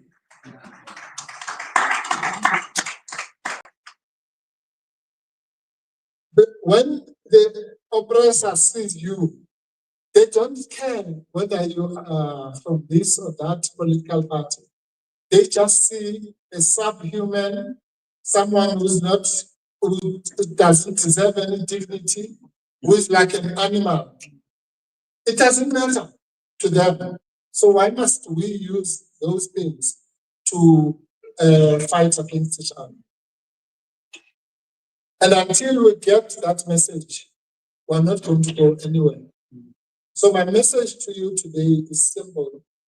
Let us unify our people within the nationalities, across our continent, and across the globe. And let us not worship things whose origins we don't even know ourselves. And allow those things to be used to oppress us. So,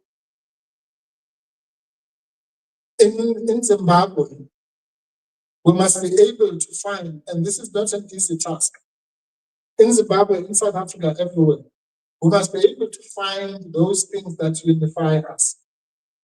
While we have our different formations, but let us be able to look beyond those. It can be done. I always use the example of football. Here we have our own teams, Kaizer Chiefs. I'm Kaizer Chiefs, by the way. We have Kaizer Chiefs, Pirates, this, that, and the other. But at some stage, we have Bafana. When we have Bafana, we forget about those things of Kaizer Chiefs and what. We unite behind one team. So even for our liberation, we should be able to have our little homes. But we must be intelligent enough to be able to look beyond and say, now we're fighting at ourselves.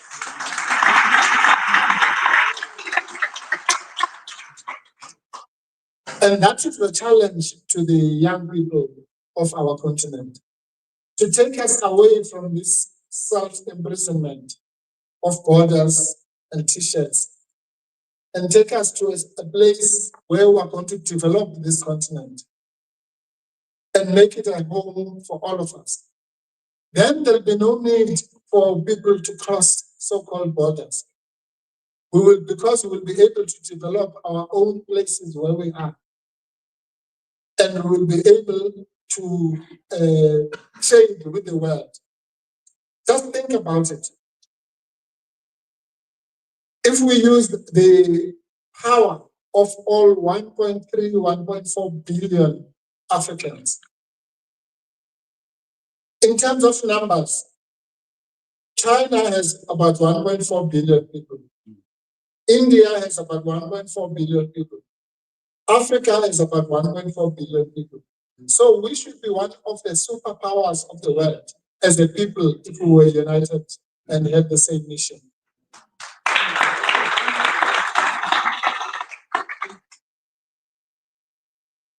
And so the sacrifices made by my friend we were here, and many other heroes and heroines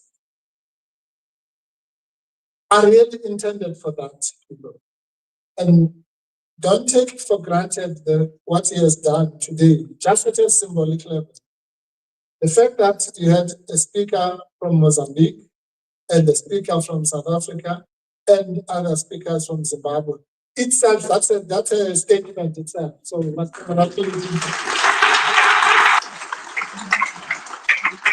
because by doing that, he's saying what I've been saying, but without opening his mouth.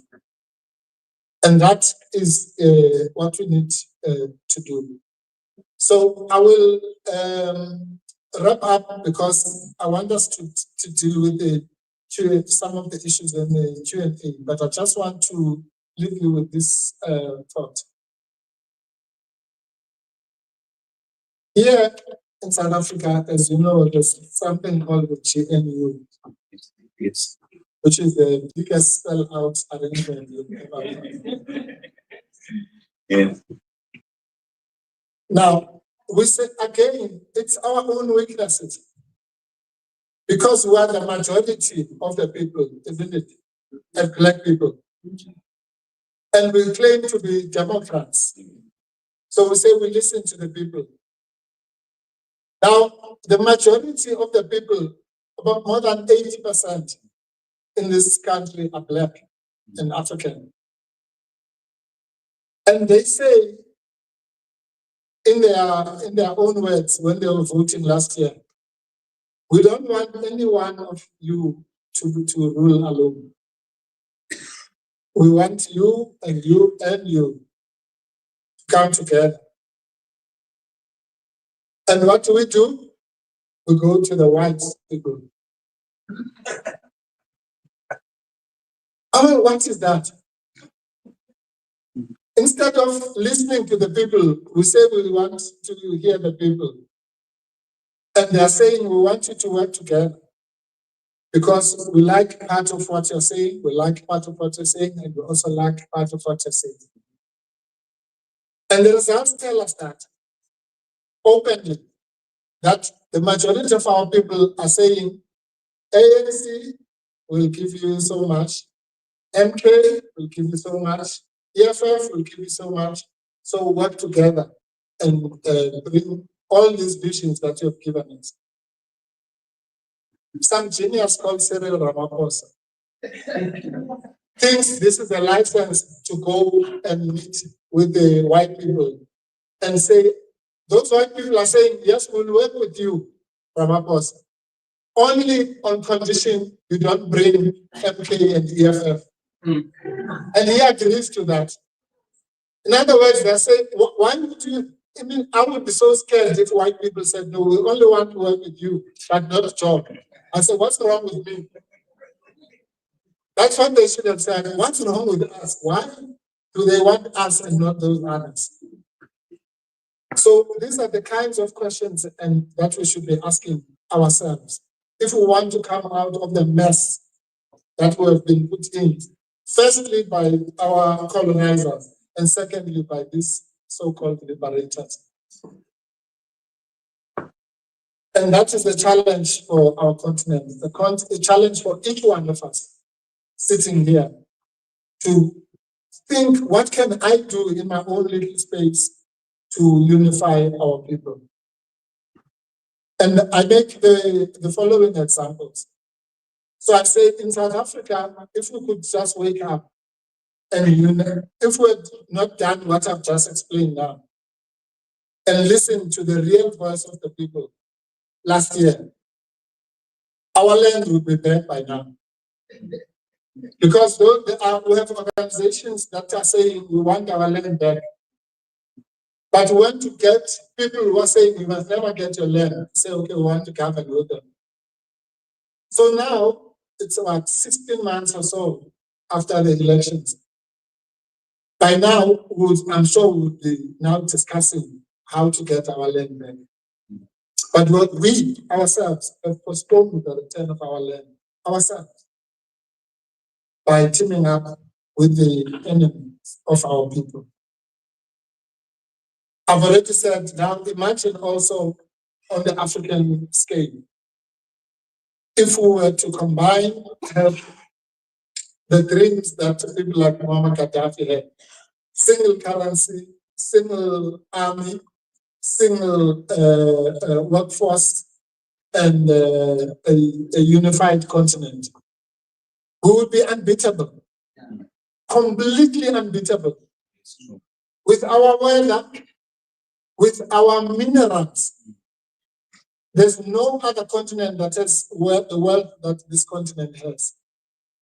With the intellectual resources that we have in this continent, with, the fauna and flora and the leadership that has been produced out of this continent, we would be completely unbeatable. I can assure you there is no continent that could beat us if we put our resources together. And another example at a international level, we all know now there's a guy called Donald Trump, right? So Donald Trump is terrorizing the whole world with tariffs, isn't it? Yes. And now imagine this. What if the whole world could say, okay, we want to put tariffs against us. We are going to use one weapon against you, unity. And we all unite against the United States of America and Trump. What do you think would happen?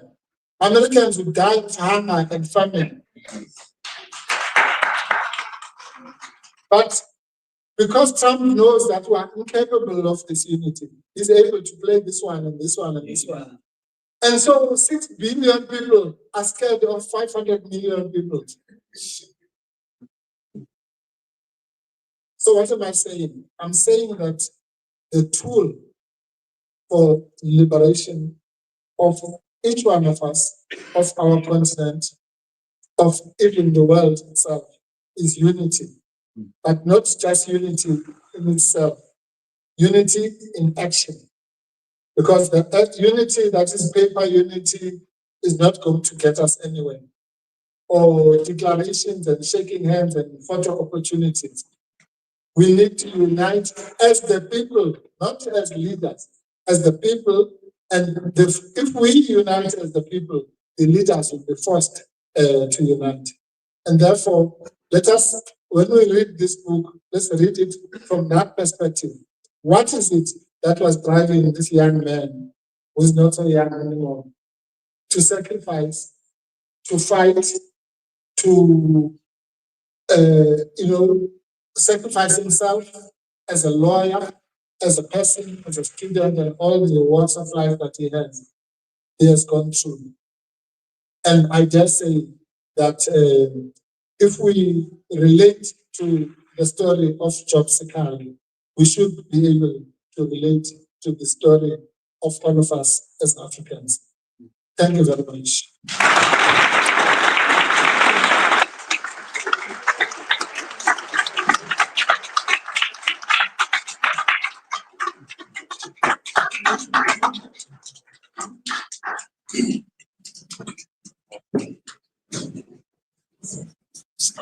Thank you. I start to do it. Thank you. Thank you, ladies and gentlemen. Just a moment. There is somebody who bought a hardcover book. And the hardcover books are personalized. I think they made a mistake. Can you please come forward and exchange it with a soft cover? The only difference is covers, but the content inside is the same. Please do that. You know what, Advocate Mpofu, that case that you are talking about taught us a very big lesson about the importance of a V-level form. Today we are very clever than before in running elections, though they continue little. And I want to say this in this meeting now, because I think it is important. Our security guys have apprehended a ZAPU person who has been sent to this meeting to do his work. I think that on its own is remarkable. It shows again that we are very safe here. Siabo. We proceed. We are now starting to race against time. I will have 3 speakers, and please bear with us. We are trying to squeeze you. We will call upon Venancio Mondlane from Pudemo, the Treasurer General of Pudemo, from Eswatini. Babmamba, your floor is yours. Uzantolela Potwan. I'll squeeze you on time.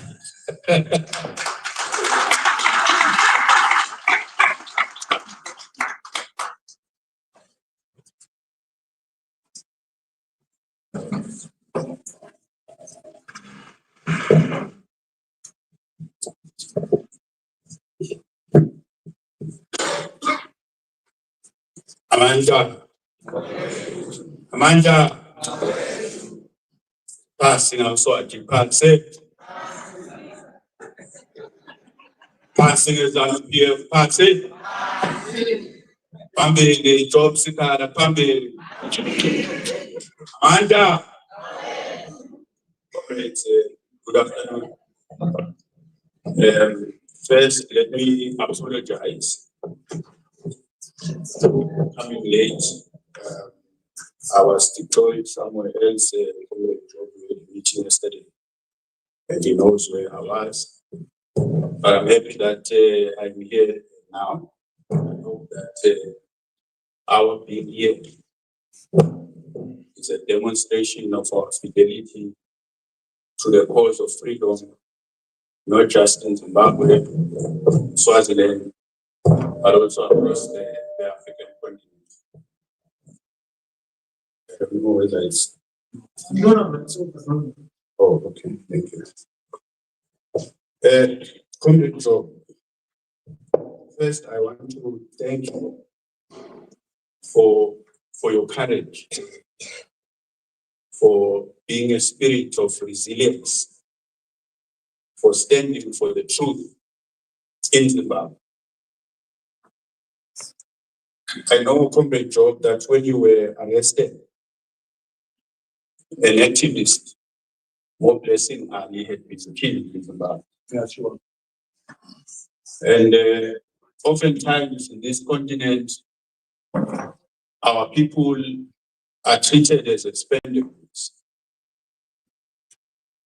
People that can be killed and whose memories are then erased as easily as the memory of Mondlane Ali. I say this because in 2021, a young man in Swaziland called Thabani Mpofu was also killed. The killing of Thabani Mpofu, as you all know and recall, sparked the biggest uprising we've ever seen in Swaziland. That uprising, in equal measure, also resulted in the biggest post-colonial massacre of the Swazi people we've ever seen. Our neighbors remained quiet. Our neighbors have watched Swaziland being the only country on this continent that continues to stifle the voices of the people of Swaziland. The only country whose governance template still doesn't allow for the formation of political parties. I come from a political party, Pudemo, that is not only proscribed or banned in Swaziland, but also proscribed in terms of the terrorism laws of the country. Simply because we believe as Pudemo that the people of Swaziland have the right to self-determination and sovereignty as a people. There is a small group of people in Swaziland led by the royal family who believe in the primacy and sovereignty of kings. They believe that the people of Swaziland don't have the right to form their own government. This is why Tabani Ngomoye was killed. This is why in June 2021 we had the massacre that I've just invaded. The massacre that our neighbors turned a blind eye to. A massacre that some of the political parties here in South Africa and elsewhere condone by supporting the King of Swaziland. Because there are parties that believe that the supremacy of monarchs is acceptable in the 21st century. Next week, comrades, not next week, but in a week or two, there is going to be a huge gathering in Swaziland of traditional leaders. And we are told that this gathering is an exemplification of why traditional governance systems should be acceptable as democratic on the continent. Yet we are talking about land ownership. Land ownership that continues to be held by kings and traditional leaders to the exclusion of the people. Here in South Africa, we're talking about returning the land to the people. But when we analyze the patterns of land ownership that currently is under control of Black Africans, Black South Africans, is it really the ordinary South African who controls and owns that land in its totality? If we are to talk about the Ingonyama Trust, for example,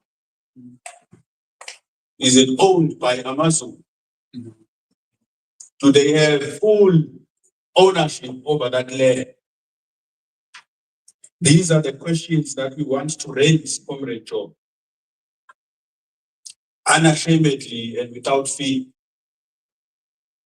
We want to ask the question, Comrade Job, in Swaziland, there are 2 former MPs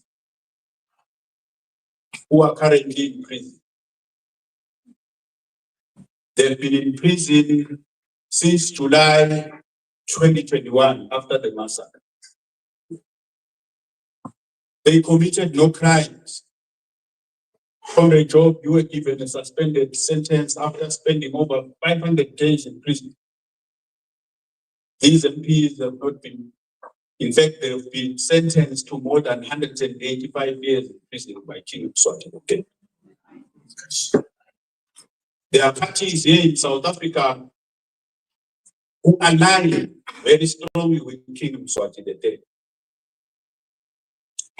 There are parties here in the region, Frelimo being one, for example, in Mozambique, that are in cahoots with King Mswati the Third. King Mswati, comrades, I want to make it very clear that he is a black sheep in the promise of democracy in this region. And we as Pudemo will leave no stone unturned to make sure that the country is liberated. And in doing so, we have come to a point where we have decided that all and every means necessary to liberate our people must be used in Swaziland. And this is the message that I want to communicate very clearly today here. Because we don't understand why those 2 MPs are still in jail. Comrade Mabuza, a multi-millionaire who has now been bankrupted simply because he demanded that the country must democratize. There are those who argue and give us a romanticized vision or version of African kingdoms, who point to King Mswati as an example of who we were in the past. And they argue that we must look at him as a vestige of what we probably should be. a romanticized outlook of what Africa is. And I want to argue today, comrades, that we are opposed to that.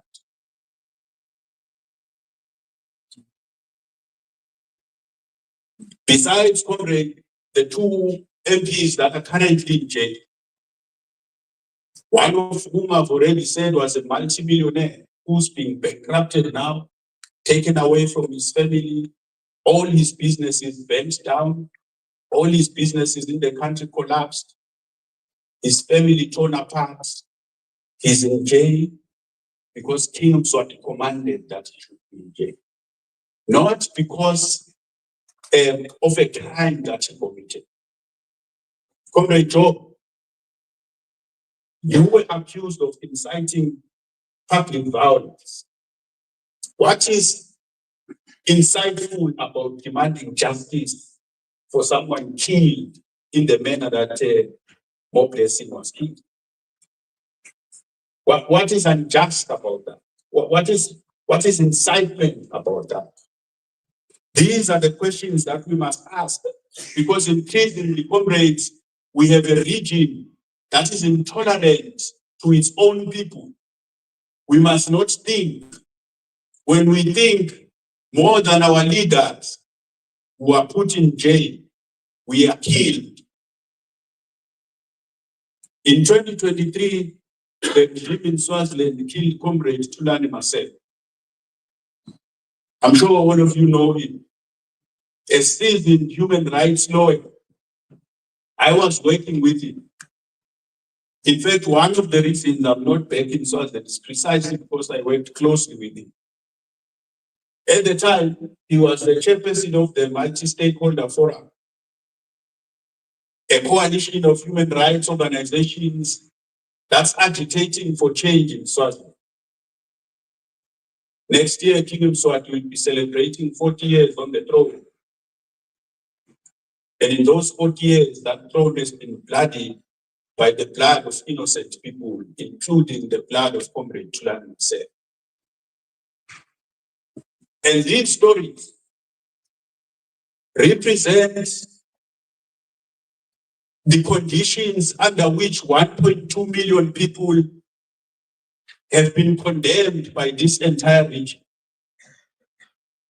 The people of Swaziland have been condemned to a fate where they must kneel to the throne of a king who, when they rise to claim their rights, finds it proper and just to kill them.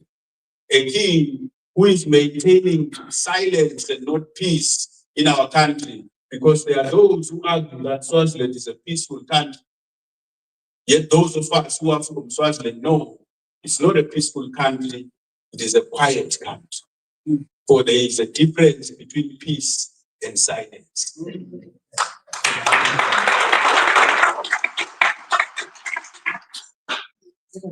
So, comrades, I know that, comrade, you gave me 3 minutes.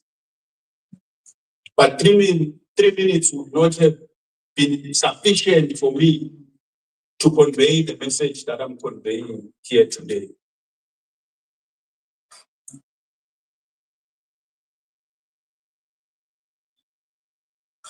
As the people of this continent, we need to ask very deep questions.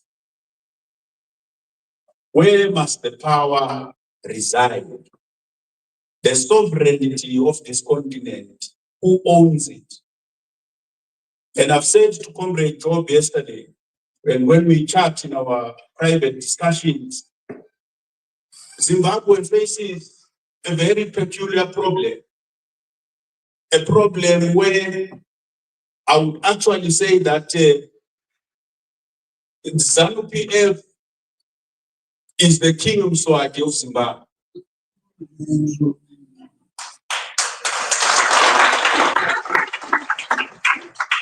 In Zimbabwe, comrades, you have people in the military, you have people who call themselves veterans, who, when you listen to them, they have this very flawed way of thinking, this logic, that because we fought, the country is ours. And therefore, because we fought, no one else in this country has a right to determine or to speak out about how Zimbabwe must be run. And that therefore they must give themselves chance after chance after chance to lead the country. Yes, that's correct, to loot the country.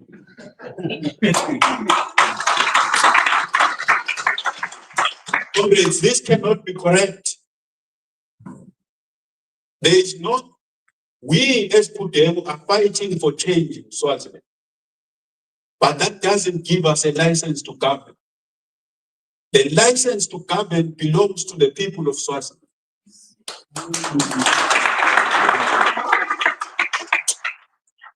So this question of sovereignty is very important.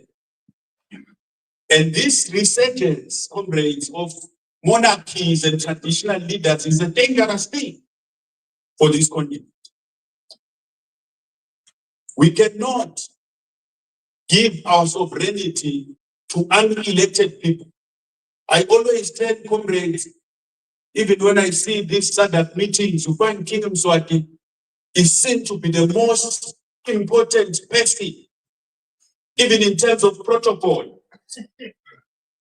When they address the leaders, they will start with Mswati. Why? What nonsense is this? The person who is unelected is the one who is given reverence. That is not what we are as Africans. We must take back, comrades, the right to sovereignty to where it belongs, and the right to sovereignty belongs to the people.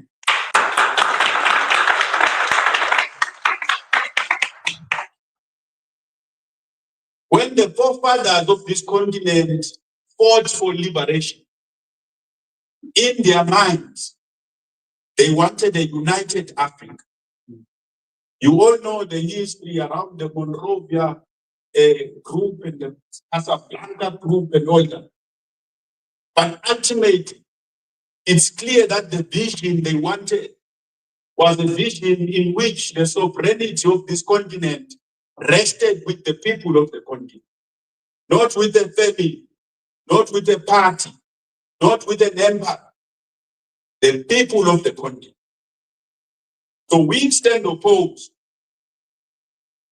to the current stratification of our politics on this continent. Even in the African Union, King Mswati is treated like he's the emperor of the whole continent.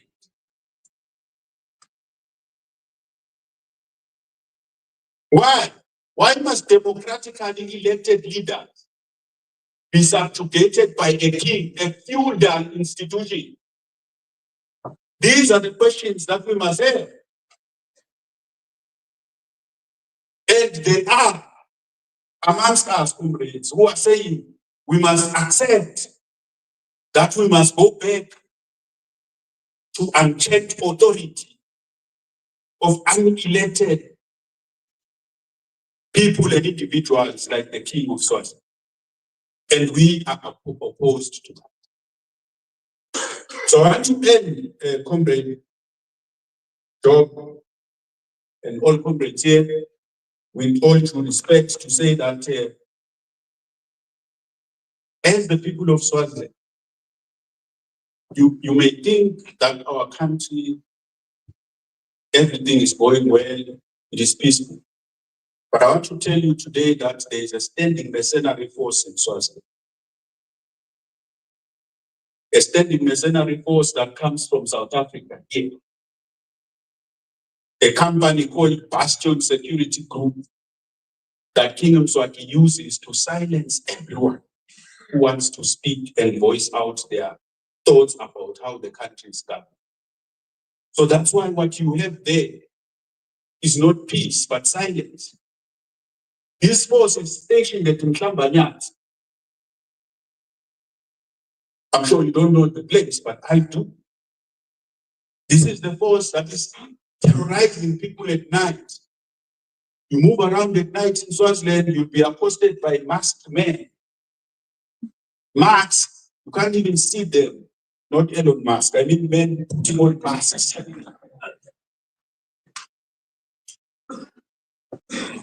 So the question I have and the challenge I want to throw, comrades, is we have political prisoners in Swaziland who are going to trial now. We know their fate is already sealed.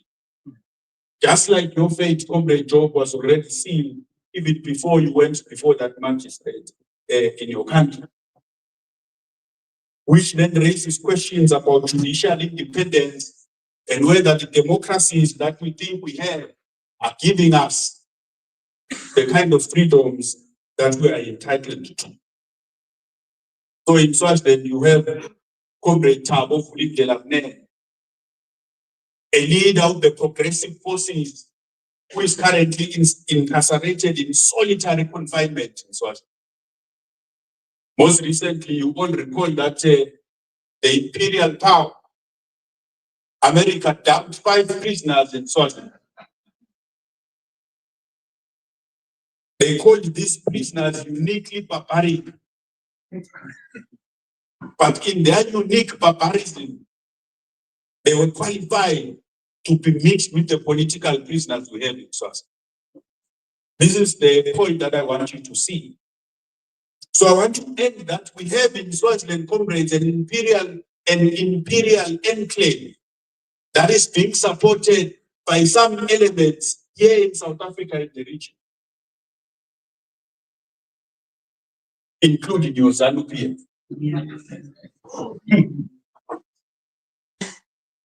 This imperial enclave is an antithesis and a nemesis to everything progressive.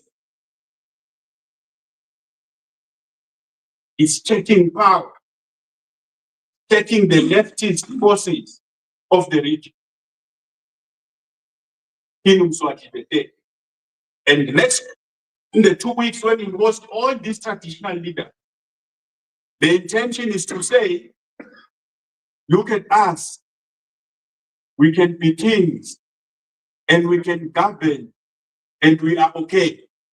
So that the world forgets, comrades, the despot that he is. Because King Mswati is a despot, and I'm ending now, so you can relax. King Mswati is a despot, nothing more, nothing less. And if this region doesn't stand with us, we want to assure you that he is going to suffer the fate of similar despots like him in history. Amanda! Amanda! Amanda! Pambili, Comrade Job, Pambili. Pambili with freedom, Pambili. Pambili, liberty, Pambili. All land to the people, all land. Amanda! Amanda! Thank you, Comrade.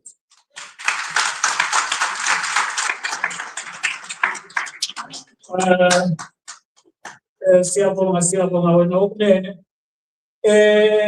I nearly stopped, but I didn't want to be accused to be anti-regional unit. So I let me just proceed. Can I call, which means we are just left with other 2 speakers before we get to our last speaker, advocate. I'll call him advocate today, Job Sikhala. But I'm calling Ubaba Ulapson Mlilo, who's representing Progressive Zimbabwe Foundation.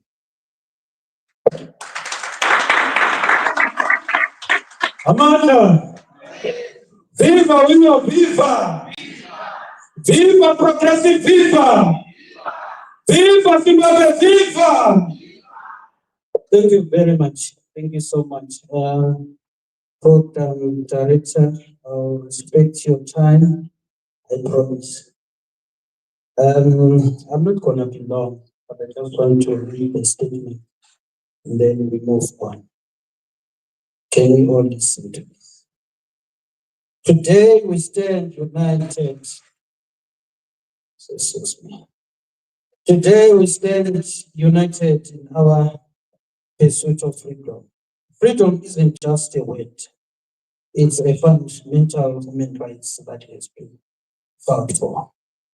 and cherished by the generation past. Is the air we breathe and the voice we raise and the future we build. Is the foundation upon which our societies are built and the beacon that guides us towards the brighter tomorrow. We fight for freedom because we believe in the power of the Holy Spirit. We fight for the freedom to think, to speak, and to live without oppression. We fight for the freedom to pursue our dreams, to chase our passions, and to create a better world of ourselves for those who are around us. This fight isn't easy. There will be obstacles, challenges, and sacrifices. There will be times where you feel like giving up. When the weight of the world seems too much to bear. But we must persevere. We must persevere. So we must stand together, strong, united, and determined. We must draw strength from our collective resolve and find inspiration in the struggles of the triumphs of those who have come before us. We are not just fighting for our own freedom. We are fighting for the freedom of those who come after us. We are fighting for the freedom of our children, our grandchildren, and the generation yet to be born. We are fighting for a world where everyone can live without dignity and respect, where everyone can pursue their dreams without fear and precautions of preserves. Let us rise. I stand upon now and say, let us rise as Africans. Let's be united. Let's go strong. Let's fight the bulls. Let's make sure we fight for what is ours. The only thing that we're fighting for is the land, first of all. The second thing that we're fighting for is the freedom. As we continue, together we can make difference. Together we can create the world that is truly free, truly just, truly worthy of the highest aspiration. Let us fight for freedom and let's make a reality for all. This is from the Progressive Zimbabwe Foundation. I promised the program director to respect your time, but I feel going more a bit, just a minute. As the Zimbabweans, the only problem, if I can say, as we are the Africans, specifically the SADC region, there is only man that is Jacob Zuma. That if the SADC region can be united and make sure they put the most support in Zimbabwe, that's the only man that we have to face. That is Emmerson Mnangagwa. He's the one who deals with this. He's the one who's making all the plans inside Africa. If we think about Swaziland, he's putting the laws there. We had a massive protest from Mozambique recently after the elections. He was the one who congratulated that party before the people of Mozambique came on board. I can count. 2 days later, Emmerson Mnangagwa was walking around in Ramaphosa, calling themselves agriculture white. Comrades, the freedom is on our hands. The freedom is us. Let's unite as South Africans or as a united Africa and fight what is ours. Let's claim what is ours. Let us stand here for this Progressive Zimbabwe Foundation. This is the organization that was formed right after the elections. We are the ones that were beaten and tortured at the border, trying to fight for this man.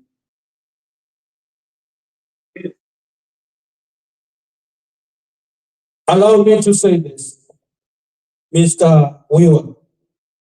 We've been fighting for you since you were in the prison. Being arrested for something that you don't know, for just a short statement. What are we saying? ZAPU has implemented tribalism in Zimbabwe. As we speak now, there are two nations that are separated. Viva Progressive Viva! Viva Progressive Viva! I'm very sorry because the time is not on my side. I've got too much things to say, but thank you so much. Thank you very much for the time. Thank you, Babundino. Thank you very much for a powerful speech. Nizatela ubaba Umthulis Hanana. He is the Secretary General for ZAPU. Some of us, that's where we started our politics when we were very young. It was in Okrijan. That's where we were introduced to politics. Yes, Salvonani. Comrades, in the interest of time, I'm just going to be very brief. I want to acknowledge everyone that is here, especially Comrade Job and all the other speakers. I want to congratulate you, sir, for being able to sit down, take time, and write your story. We come from a country where most of our political leaders don't write, and that's why their history is always embellished. One time you told someone was part of the liberation struggle, the next thing, no, I'm not sure if they're down the jet fighter or not and stuff like that. But we are glad that you are writing your story so that future generations can also learn and be inspired by you. You have inspired a lot of us, Comrade Weaver, in case you do not know. Your boldness and your tenacity is an inspiration to a lot of Zimbabweans. When things were going wrong after the elections, you should have had people asking, where is Job? We had Job in here. This would not have happened. Because leaders must be able to make the most of certain moments in the course of our lives. And we had leaders that maybe miss certain moments, but Job has always been that leader that doesn't miss moments. And the title of the book is very inspiring, but I want to say that all of us are in chains. If you're a Zimbabwean or an African, you are in one chain or another. So you must make sure that you leave a footprint in the chain that you are in. Zimbabwe were chained to oppression, we are chained to tribalism, we are chained to poverty, we are chained to hospitals that have no medication. We are chained to a state that fought for freedom of expression, but there is no freedom after you express yourself. So we are in chains. Most people that have been imprisoned in Zimbabwe generally were imprisoned for being free to express themselves. And the moment they uttered certain words, like the statement that you uttered, they automatically forfeited their freedom and found themselves in prison. That is the story of Zimbabwe. I also have been a victim of freedom of speech. After I've spoken and said a few things, I find myself in exile. So that is why it's easy for some of us to stand in solidarity with those that are affected and afflicted by the state. It is important, ladies and gentlemen, that when one of us is a victim of the oppression of the state, we stand together. Because if we don't, it is a matter of time. They are coming for us one at a time. They will come for all of us if need be. And we must apologize, particularly as the opposition actors in Zimbabwe, for making sure that the cost of arbitrary arrest is not raised. We would have been able to raise the cost of arbitrary arrest and we all flooded the courts when Job Sikhala was appearing. We found it easier and better for us to just sit in the comfort of our homes and send hashtags and Twitter messages. Ladies and gentlemen, the government in Harare is not afraid of hashtags. The government in Harare is not afraid of posters and flyers saying free so and so, we're solidarity with so and so. The government in Harare is afraid of the people of Zimbabwe.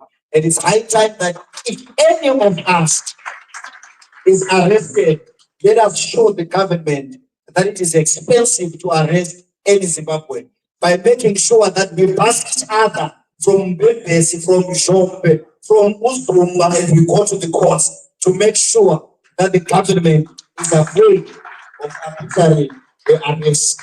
The other thing that I want to quickly say is that there is a solidarity that doesn't pay. And that solidarity is solidarity that we see amongst the regional bodies that are governing. Comrade Mpofu spoke about the gathering in a summit where liberation movements are coming together. We come from a generation of ZAPU and ZIPRA. ZIPRA are the ones that Comrade Mpofu fought side by side with the ANC and Kondiwe Sizwe, the armed wing of South Africa. And it is a shame to see what's happening in starting in Africa as a whole. Political parties now pledging loyalty and solidarity to each other, regardless of what is happening. The crisis in South Africa, that is the immigration crisis in South Africa, is a direct result and product of this solidarity. Where we have the South African government that is able to pronounce that there is no crisis in Zimbabwe, when people are arrested, when people are being killed and disappear, the South African government says there is no crisis in Zimbabwe. The South African government is the one that is causing up with ZAPU. And we wonder where this friendship emanates from, where this brotherhood comes from, because in the 20s, ZAPU never fought side by side with African National Congress. It is ZAPU that fought side by side with ANC. And we're not asking for ANC to do ZAPU any favors. We are asking them to tell the story of the liberation struggle without fear or favor. Because some of the people that are in the first Zimbabwe politicians that came in after the war came because the regime of Robert Mugabe was killing people for supporting ANC, for supporting MK. Mukura Wood at its base is a product of arms that some my party, ZIPRA, our fathers that went to war, were keeping arms on behalf of the ANC, on behalf of the party of Cyril Ramaphosa, that is now causing up with people that kills children. This is where we have a problem, and we're asking the ANC to tell the story of the liberation of our country in full. Ladies and gentlemen, what's happening in Zimbabwe is safe, and that all constitutional means of expressing ourselves, of expressing our rights, is being closed down, is being shut down. All means, whether you go to the court, you are likely to lose.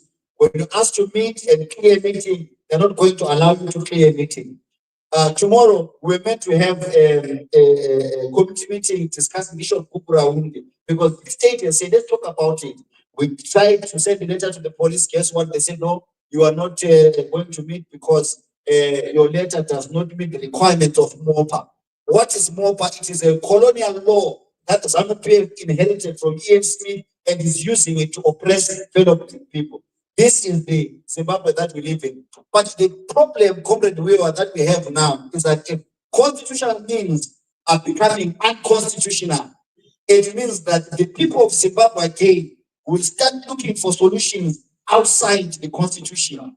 And a day is coming, Comrade Weaver, where the people of Zimbabwe already they are talking behind closed doors because people want a solution. And the day is coming where the people of Zimbabwe are going to say enough is enough. And they are going to look for a solution. The liberation struggle was not in the constitution. And the solution that we are looking for a better Zimbabwe and a democratized Zimbabwe, if we don't find it in the constitution, we are going to find it elsewhere. So this calls for all of us that are coming from Zimbabwe to work together, to unite, and make sure that together we give birth to an alternative, that together we give birth to the country that we want as a people. Comrade Job, thank you so much for the man that you are. Thank you for the courage, the bravery, and the boldness. Your country needs you. Lead your people. Thank you so much.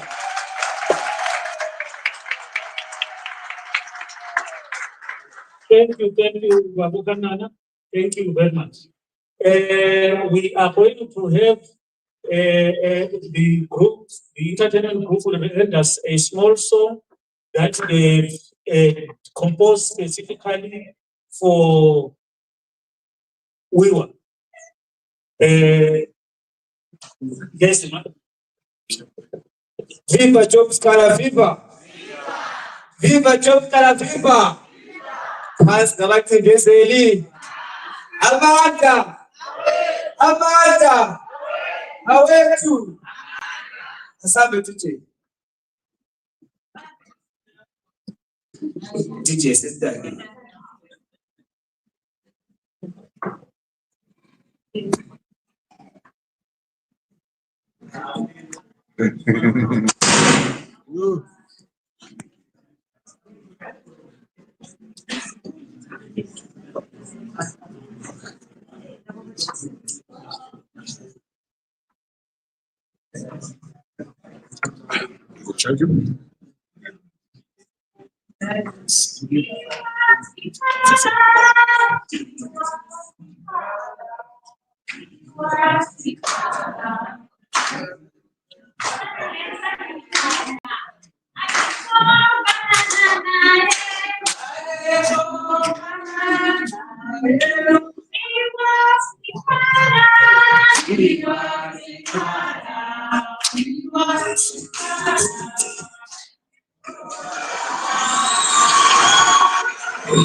viva, viva, viva.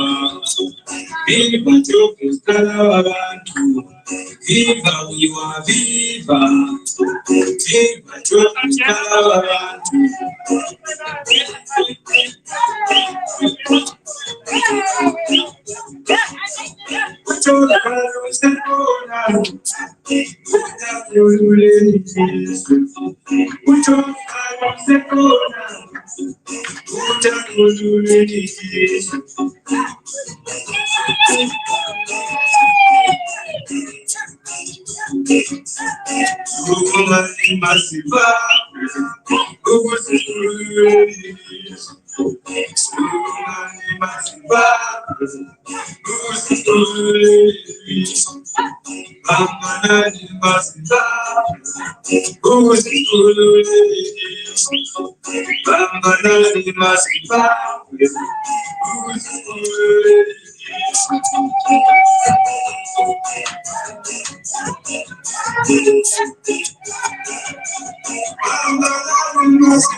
Thank you very much.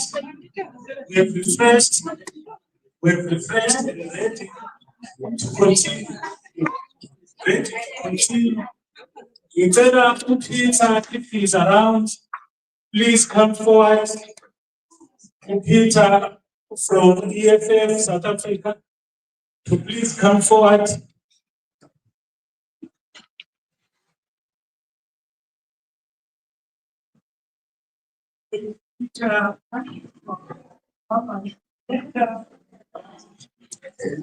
If not around, I think we will proceed.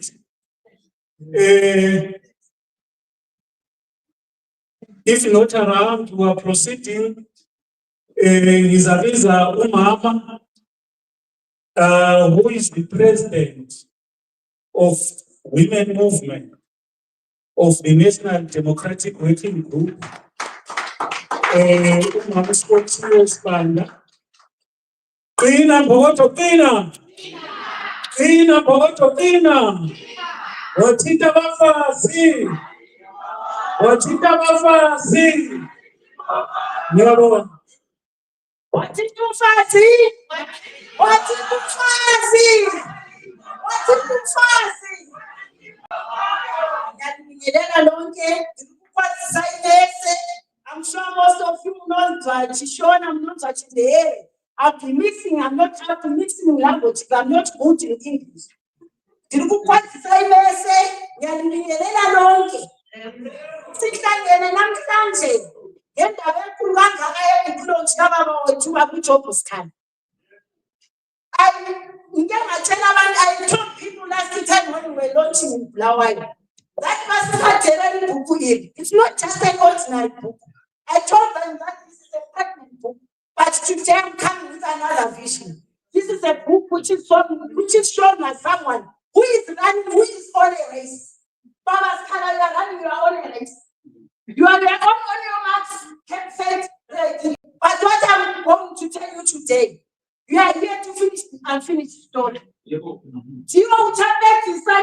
Zimbabwe. You are the one who will set Zimbabwe free. That's what I'm telling you. This is what I'm telling you.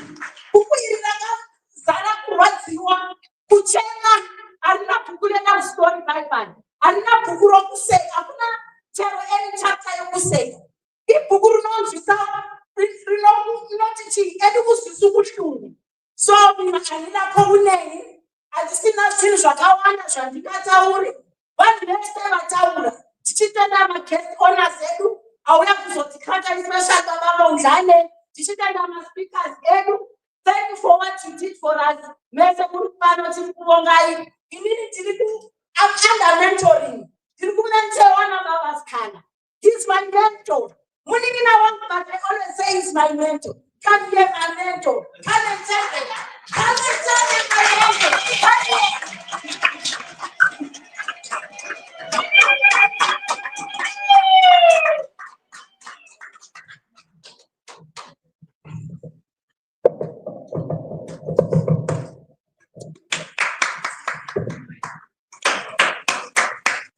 Amanda. Amanda.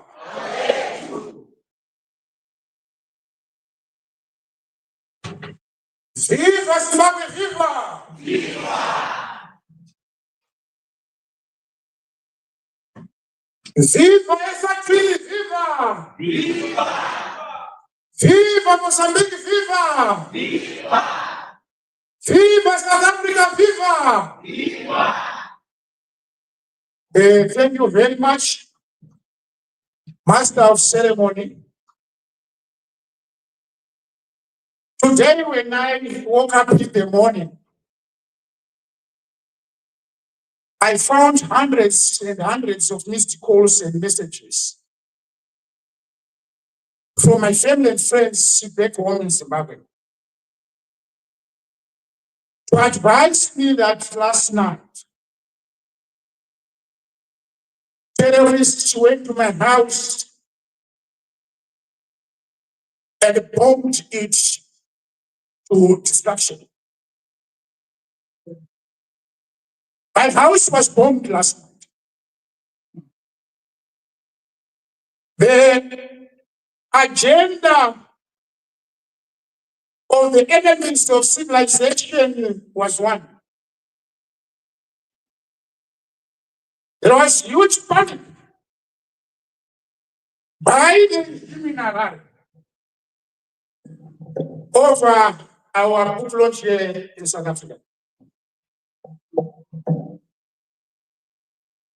They thought that after bombing my house last night,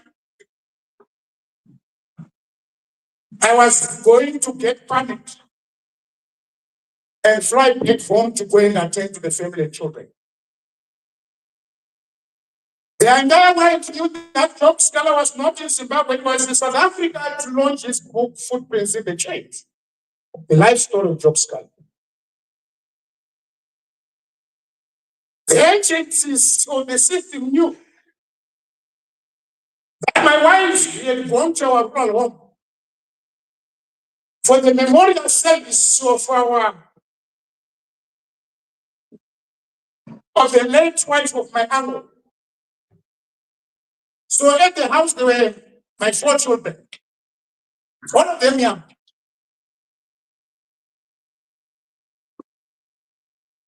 Terrorists got that courage last night to go and bomb children at my house. This did not surprise me. Our special guest advocate Dali. It did not surprise me. On the basis that our history is littered with the truth. ZAPU has killed more black people after independence in 1980. More than the entire people have been killed by the white oppressors from 1890 until the time we obtained our independence in 1980. ZAPU has exiled more Zimbabweans and the black people of our country more than those who were exiled by the white oppressors of colonialism. ZAPU has tortured more black Zimbabweans in Zimbabwe, more than those who were tortured by the white oppressors for handkerchiefs. ZAPU has killed more people and destroyed their properties, like the one that they did last night to my house, more than what the colonial oppressors did against the black people in Zimbabwe. It becomes more painful when your own brother and sister, black looking like you, comes and take away all the rights you have as an individual. Even when they wanted to disrupt this book launch today, that what you correctly said our special cases, Advocate Dali. They were saying that Job Sikhala is caused the gathering of all democratic forces in the region in South Africa on his book launch. Specifically, they were afraid of the name of President Venancio Mondlane and the name of Advocate Dali Mpofu and also the name of Venancio Mondlane. They know the politicians in the region whose agenda is to fight against the crusade of dictatorship that has been created in our region by the so-called liberation movements. The liberation movements have taken the rights of the people whom they purport to have liberated. When the purported liberator becomes an oppressor, the people will have no opportunity except to have the strategy of pushback. Until when will we allow ourselves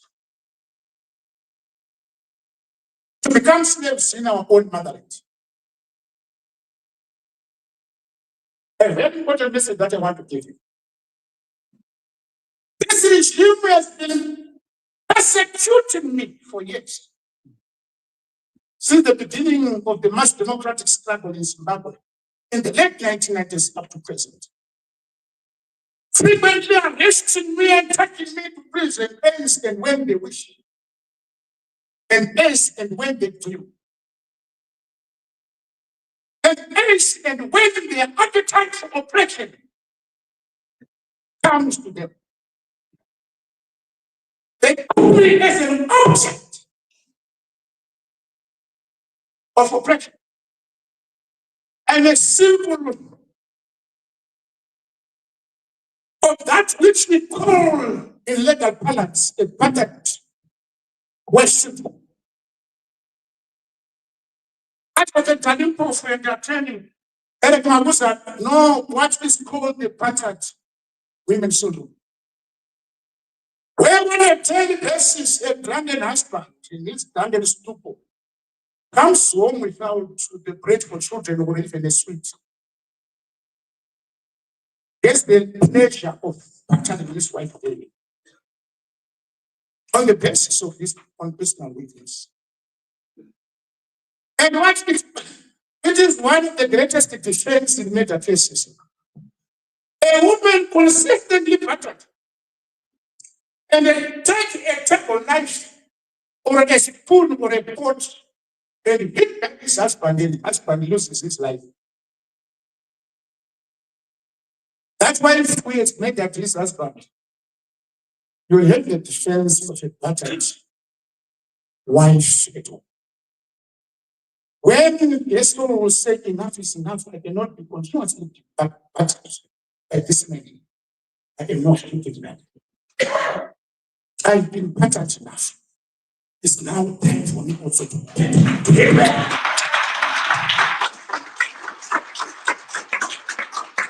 I'm one different man. I don't say things that I don't do.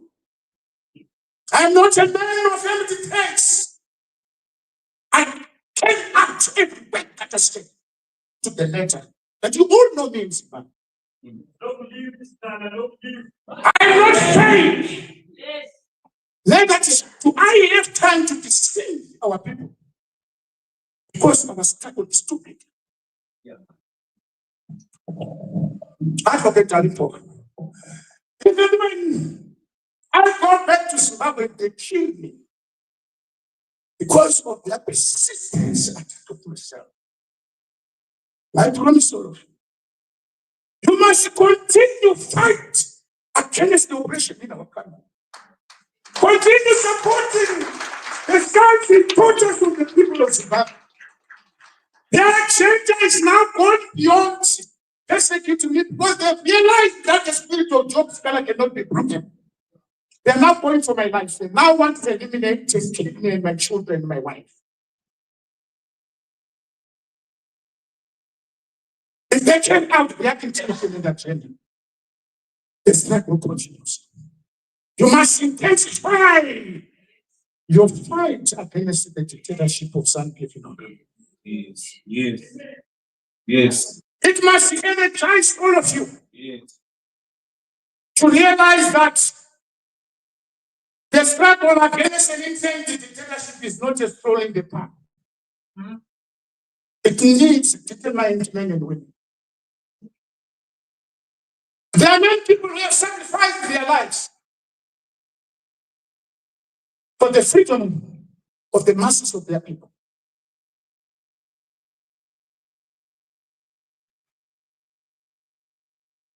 I sometimes didn't take seriously some words of wisdom that I get from some of our colleagues. When we pronounce that we are going to have our plunge in South Africa,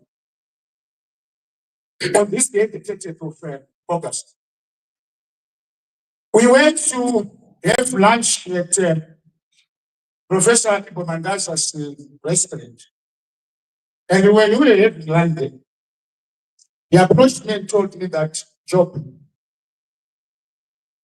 the book in South Africa, as you have announced that Venancio Mondlane will be there, Advocate Mpofu will be there, and other radical democratic forces in the region will be present, including Joseph Kalimbench. He was supposed to be with us here. But unfortunately, he met the challenges of his flights.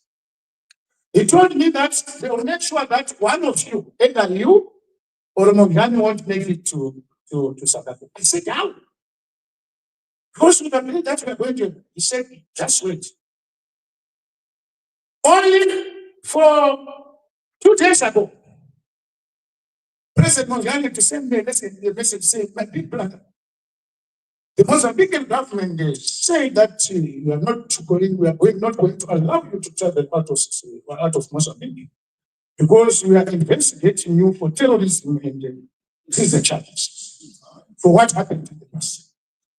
So we are not going to allow you to go to Mozambique. And we are not going to allow you to go to South Africa.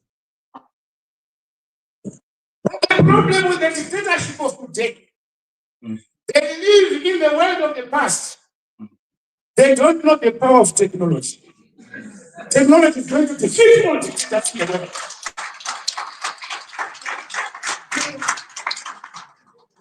Didn't President Mondlane not address us today? Didn't you hear what he said? Because dictators are always stupid. They don't think beyond the length of their nostrils. So technology is going to communicate and link all of us in Africa, in our struggles.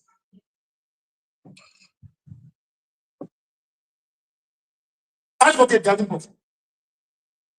They hate the ex-honoras summit here in South Africa, which they called the Liberation Movement Summit. Recently, a summit of old tired men and women who just gathered to eat the loot which they are looting from our own resources. And nothing else. We are also going to organize every single gathering of different democratic forces on this platform for the summit of the democratic forces of this to counter the narrative of dictatorships. There is no any country in southern region where its citizens are not crying. You have heard having stories that have been spoken here by the Treasurer General of Pudemo, Venancio, on how the people in Eswatini have been persecuted by the dictatorship of King Mswati.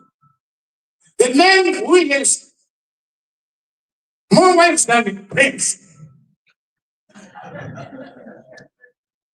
Who does not think about the importance of anyone else? How would you buy all your wives a $1.2 million Rolex watch in a country where women, children, and the majority of the people are suffering in poverty? Together for that city of buying your wife a $1.2 million Rolex watch. The tragedy of Africa. In Mozambique, you saw what President Venancio Mondlane said here, that more than 2,000 Mozambicans have been killed for claiming the victory that has been stolen.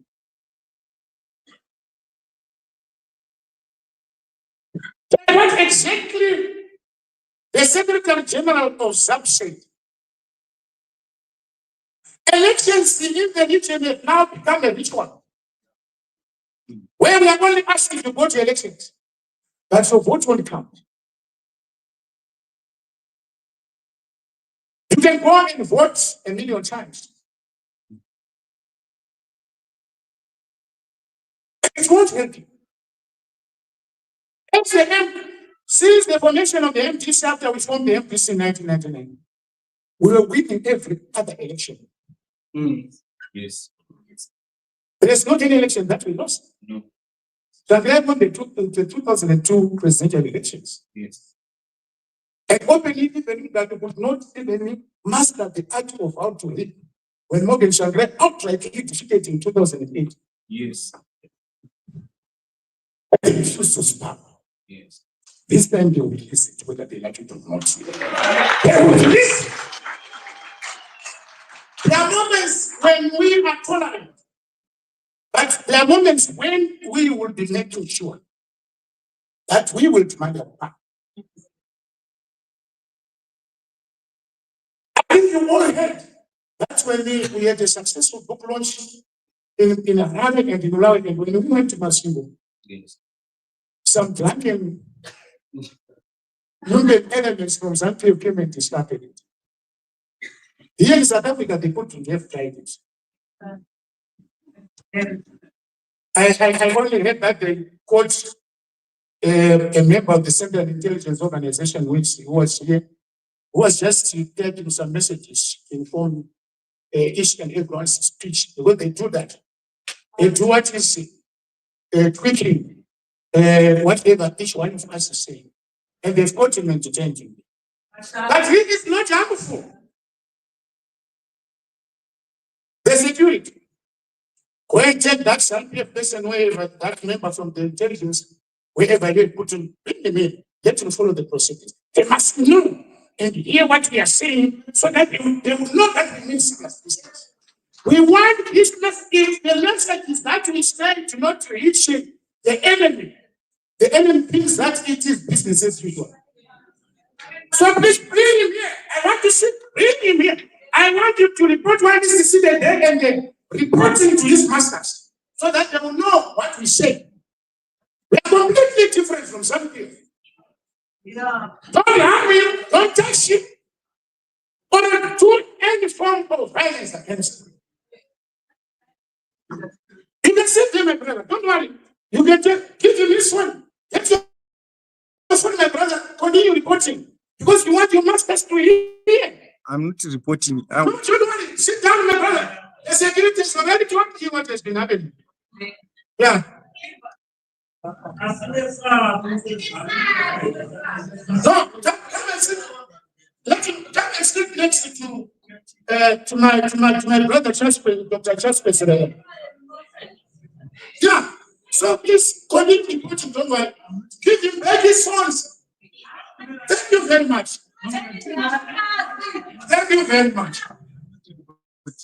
So, you know, we must show them that we are completely different from their animalistic ways. Do you understand what I'm saying? Let him do his job that he has been deployed to do it. There is nothing wrong with that. If your enemy doesn't hear the anger with which is in the people, they will continue abusing you, thinking that they're doing bad. So they must hear that Job Sikhala said the period to continue abusing our citizens is coming to an end very soon. Please report that. That we can no longer continue having our people being abused. In Tanzania, today as we speak, Samia Suluhu is terrorizing the people of Tanzania. The so-called liberation movement, one of the finest opposition leaders to live to its prison as I speak, being charged of fake things and churches. Today, as we gather here to launch this sort of a book, Footprints in the Change, the life sort of Job Sikhala, we are in solidarity with the people to the issue of Tanzania, who is currently in prison, facing prison charges. We are in solidarity with the people of Swaziland who are being persecuted for opposing the dictatorship of a greedy king. We are in solidarity with the people of Mozambique who are being governed by a president who has been rejected by the people. Those who follow regional politics, if you had seen the independence celebrations that were done by Frelimo a month ago at some stadium in Mabuza, it was completely empty. You are more than the people who attended the national independence in Mozambique. Who are here. To realize that the current regime in Mozambique of ZAPU is an illegitimate one. In the morning, somebody came to where I stay and told me that he immediately received a telephone call from the general of the military from Mozambique. He was supposed to be one of the speakers here. The general was saying, "Yeah, as soon as possible, we have to meet. You know, you should not go to that event where Job Sikhala, Venancio, and advocate Dali Mpofu address. Come here." He said, "No, why? Because how can you it would be seen as if it is the endorsement of Mondlane and Sikhala and others who are going to be there." What these dictators don't know is that we don't need anyone's validation in this country. Yes. My conscience is my greatest validator. I know what is good and bad for my country. I'll fight whether my enemies like it or not. Because I'm saying this is wrong. We cannot allow it. Martin Luther King Jr. said that an individual's greatest prophecy is his conscience. Yeah. If your conscience tells you that what you are doing is right, please don't ask him. The next person, please just do it. Yes. Just do it. Don't ask me. The next person. I will not ask anyone from me to continue challenging the dictatorship back home in Zimbabwe. Our people need freedom. Yes. For 45 years, our people in Zimbabwe have been living under oppression. Soon after obtaining independence, they went on a manslaughter. 20,000 of our brethren in Matabeleland during the period of Gupra were killed for not an apparent reason, except for supporting ZAPU and the George Congo. Since the formation of the MTC in 1999 and the escalation of the mass democratic struggle in Zimbabwe, more than 10,000 opposition leaders, activists, and supporters were killed by the regime. Many people lost limbs because of supporting opposition.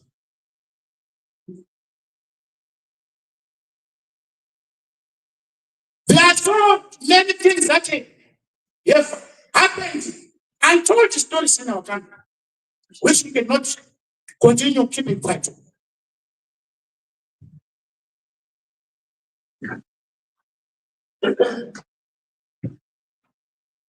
I thank all of you for coming in numbers. Yes.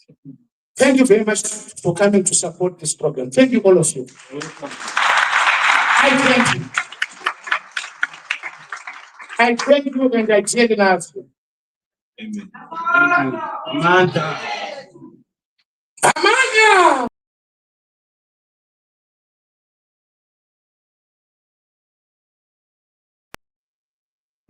I thank all of you. I've also seen our brothers and sisters from the economic freedom. They come here to support us. I tell the commander-in-chief that Job Sikhala was saying, I want to continue with the struggle for the downtrodden and the masses. He's one of the few leaders I hate in South Africa, speaking against the impunity that was happening in the first world. I hate him literally saying, as the EFF were now waiting 6 months.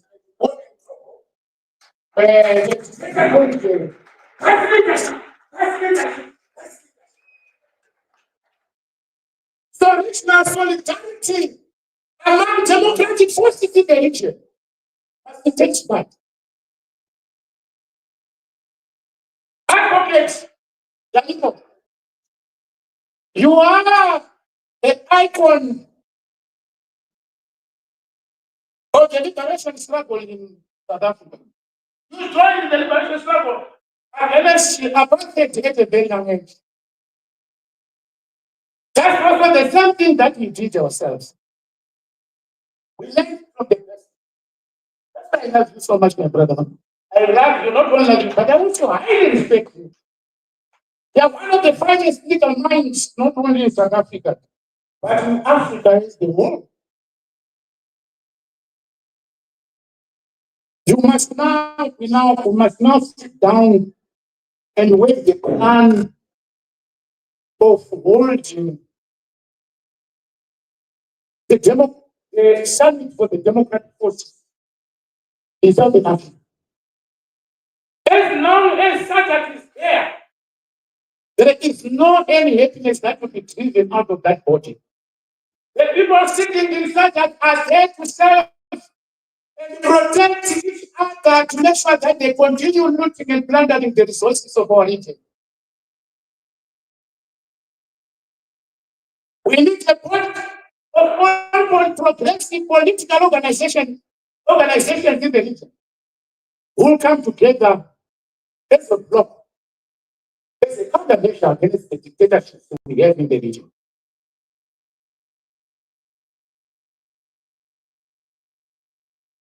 Thank you very much,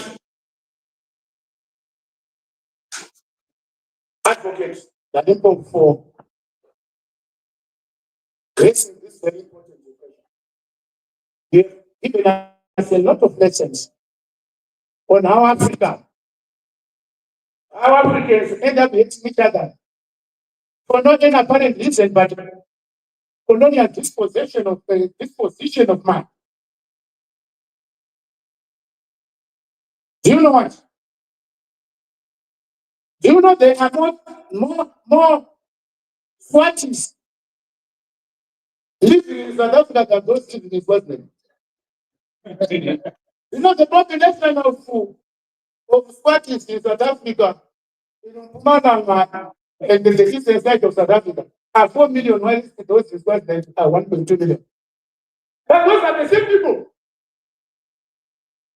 If you go to Mozambique in the northwest, if there's more farmers than those in Botswana, in Botswana there are 2 million farmers in Botswana, but here in South Africa there are more than 4 million, 5 million. So there is no reason whatsoever for us to hate each other. I really feel the pain of my brothers and sisters who always get abused on a daily basis here in South Africa. Simply for coming. The people of Zimbabwe who are here in South Africa, I forget Dali, they are not here on the basis of their own personal choice. They are running away from political persecution back home. They are running away from economic segregation and discrimination back home. They are running away from a people regime that does not want any form of dissent. It takes a man of steel like us to still remain in what was it? Even brave people like Hopewell Chin'ono, who was only arrested 3 times with me. Once on the 31st July demonstration that we led, the anti-corruption demonstration. The other one, when we were charged with the law that does not exist, on public falsehood. Then the other one was he had to run away to live later. He was cheated by the intelligence in Zimbabwe that they want your head now. This time they will not treat you alive. They are going to go away with your head to the ground. We have to run away to live here, not on the basis of want, but on the basis of a dictator that is terrorizing this population and drive them out of the country. Even if you know what I'm trying to return back to I was by his mother, my father's mother, her sisters who come one after the other. So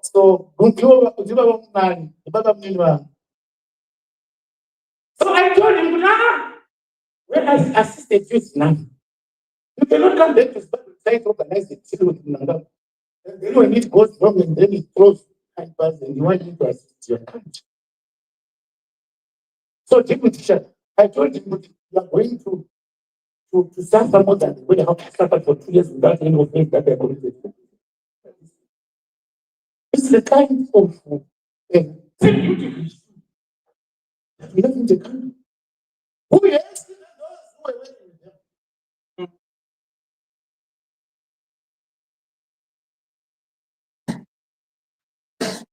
But the destiny of our country cannot be up to date to South Africans. If you will hear the motor mouth Balula speaking about the glory of Sun of Spring,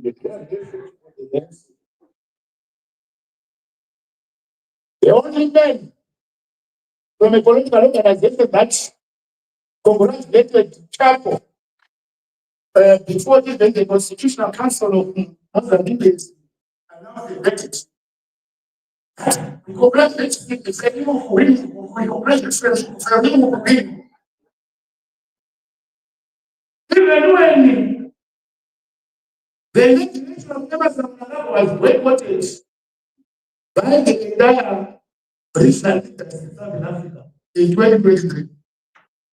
Mabuza was the first one to come in his dad walk to criticize persons supporting the dead of faith and when everyone in the region ignored, including Masisi, whom he was supporting in Botswana, he did not doubt his legacy. So the nature enemy of the people of South, not only of the people of South, but the people of the region is the ANC. ANC is the primary enemy of the democratic forces in the region. Because the people crave the oppression of people in many countries. They endorse without shame the suffering of the people in the region. They were the best persons to have congratulations with Mnangagwa. When all of sudden you that the elections have been rigged, even said that for the first time in the history of this existence. Makes this very clear the last election that these elections were broadcast and not any modicum of legitimacy. But Marcos was the first person to come. On himself, the Vice President from the others, with his other speech from the MP 23. What is his name? And he used justice, came for 2 minutes, and he quickly flew back to Mozambique. Because he was ashamed to stop. He only saw himself with Stegate. Then he quickly fled back to Mabuza in shame. See what were we doing in this embarrassing event? But the ANC is the one that always leads in the running the activities of the dictatorship. So the ANC is the president. I told you in December, asking President General Pudemo, Venancio Mondlane, were invited to attend the special congress of the SSP, South African Congress. But when they were making the resolution that I want from the ANC, if you were to see even people like Advocate Dali, we have been pillars in the ANC, leading a liberation movement. You must know that the politics of the liberation is now ready. So his point is not you to walk away from the dictatorship of the so-called liberation. So the ANC, I don't care. Because to tell you the truth, I will never ever come and seek political asylum against them or even ask them for anything. I don't want I ask for my country, Zimbabwe. If I fail to liberate it, let me suffer there, fighting. If I'm killed, I will kill Zimbabwe. Never. Never expect me to come here and take election. I could have obtained political asylum in any kind of countries the way how the regime arrests. I would have even obtained a United Nations passport for me to travel wherever I want. I can't because the nation will never be too big because generations to come will blame us to say, my father, what is it done? Why did you allow this country to work like this during your time? I don't want my children to blame me tomorrow for the sins of omission. I will never want myself to look contemptuously on my name for the sins of omission. Whether we will win the struggle or not, that will persist. Persistence, persistence, persistence. So, to all my brothers and sisters who are here, persist with your crimes. Comrade Belati, persist. Don't relent. Don't give in to dictatorship.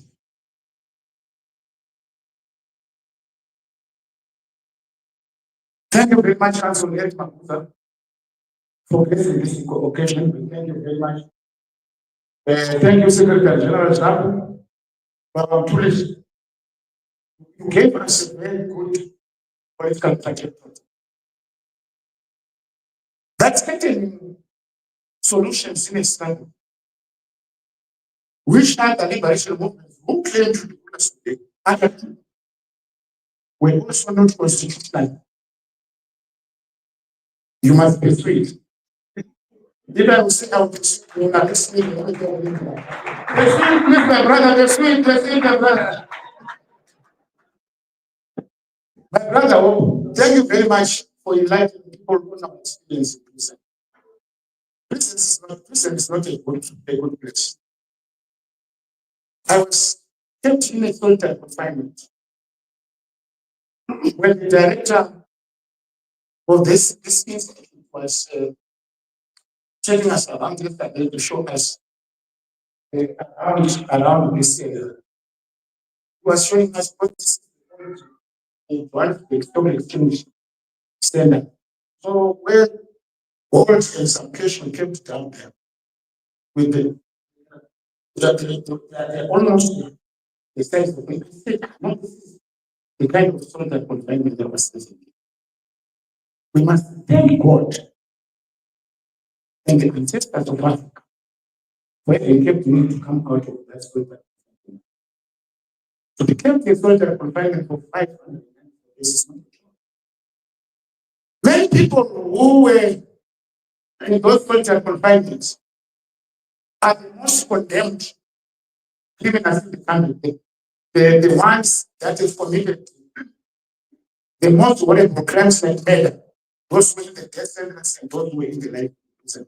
The majority of them had serious health conditions. Yeah, all of them. I could not convince them even. The time when we were getting out of the sort of confinement to go and exercise on the yard, that was what's on the all of them are dead. It's not easy to spend 18 hours looking at the wall of a prison by yourself. Your brains will go to Peru where you have never been. If you come back to Job, where you have once been there and try to figure out where is Job Street in John's day, it will then take you to Thailand, where it is Bangkok where you have been only written on the map. How does Bangkok look and so forth? So myself to defeat that, I had to make sure that I read books. Then they initially refused me to read the tears of my conscience. As the lawyer cannot say I now say this to read a material of this for my conscience. I took them to court, they lost. So my lawyers and my friends and my relatives were giving me all the political books that you did not need. There is no political book that I did not read for the 500 years. My library will not come out of prison. I take time for me to take all my books that were brought to me in prison, to take them back outside the prison. And they asked me to over. I was reading like a man. Because we're living with some people whose minds are now in a state of mental health issues. So you have to keep away from them. So you sit at your corner and also looking whether these people cannot come and attack. These are some of the experiences that. But all this happened to me on the basis of my life. I don't have any other country. My country is Zimbabwe and my village is good. Where my ancestors are built, that's also my country. So I need to fight for my country. I need to that country. Thank you, Angelo, the author of the book. I think you have heard how we managed to undertake the project of writing this biography. Let's share it. What does people want to know? The struggle of the people of Zimbabwe. It's not about Job Sikhala in this book. It's a lot of detail. It's detailed. It's detailed. Advocate, the name of President is detailed in terms of the struggles of the people of Zimbabwe against the Zambian dictatorship. It will take you into the history of the country. Our other investors want to take the estate, but in Zimbabwe, they are trying to ban investors from buying. But many investors in South Africa say, please give us what we want to start so that we see whether we have been. It's one of our in our debate of political science. Thank you, Mama, for your time.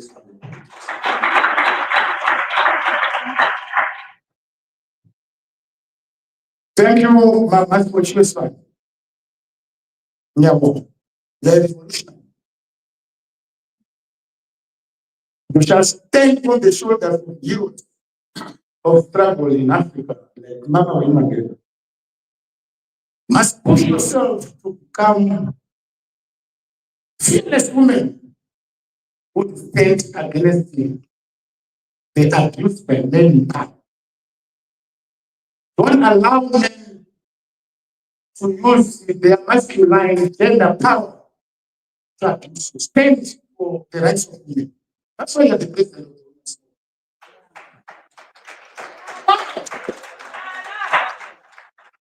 Wabango, you entered this national ceremony. You did not take our children.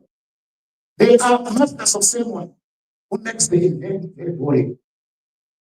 By trying to impose themselves to take the podium to this person. So you take 2 hours speaking. When people want to hear, people were waiting to hear what advocate the people will say.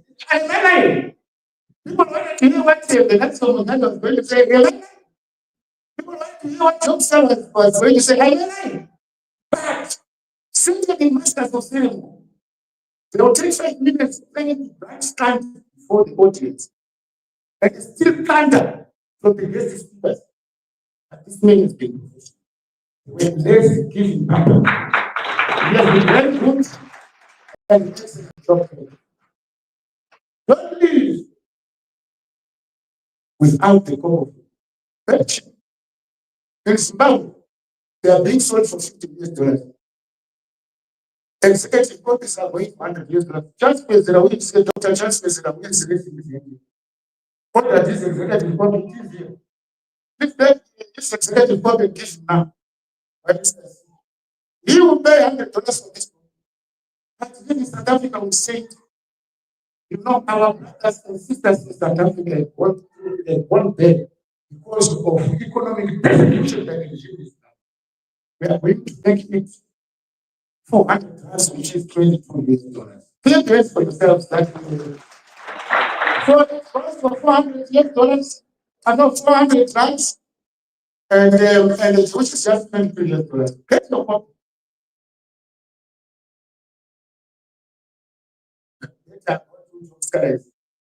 I've seen my sister back out. This is my sister. I love you, one. I love you, my sister, one. Thank you very much. After a long time, I've seen you. May God bless you. I'm so proud. Thank you very much. Tried so much and supported me. Thank you very much, Miss. Thank you. All the friends come. I'm going to see Mpofu. The last time I saw him, when we came to our petition, where those 2 girls were holding Zimbabwean flag, and we're only Zimbabweans who went with the other for 2019. And I'm so happy to see comrades working on other comrades. I'm so proud. Thank you very much, my sister. Let's show you.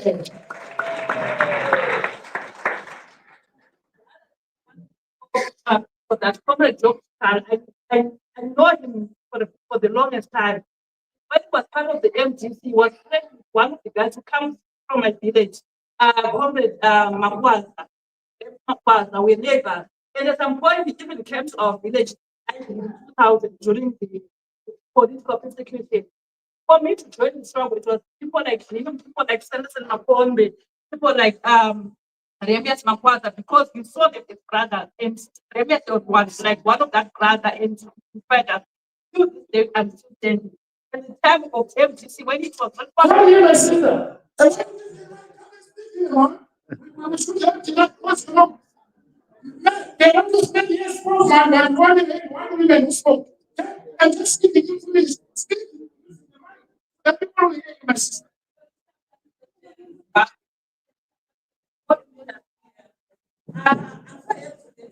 With my brother. When one of my days, my comments, they only come in that and we together. When it was not fashionable to talk about politics, social media, when the first people to openly support movement for democratic change, that we have used church media to oppress us to send their message. As members of opposition, we do not have that ability here. We can do it on social media and we push it. 2018, when Tamisa came through, I didn't see some of my comments, but with a group of people who started pushing Tamisa, and who are like, no, it's young, and we fought. It was they, what can I say? They found that because of us, and everyone actually on social media, because we're pushing left, right, and center, like we're like pushing over. So Zimbabwe said, please guys, let's continue to fight for our country. That's the only country we have. And other parties in Southern Africa, especially the Republican party, those parties, they're not there for us. They are there for their own benefits. Them now come up say in Zimbabwe, they're talking about revolutionary and etc. But it also ignore the operation and etc. So I wanted to say, guys, let's continue to fight.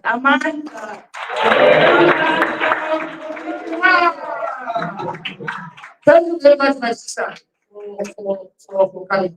We also want to thank the members of the media. The media has covered us, others were doing live streaming, others will make stories for this book launch. This has been huge. You came in your large numbers. I never expected this kind. May God bless all of you when we go back home. Like what I said, please don't go back without a copy. I thank you very much.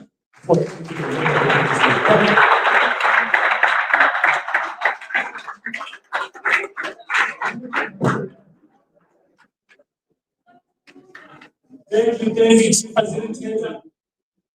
Thank you, Chief Facilitator.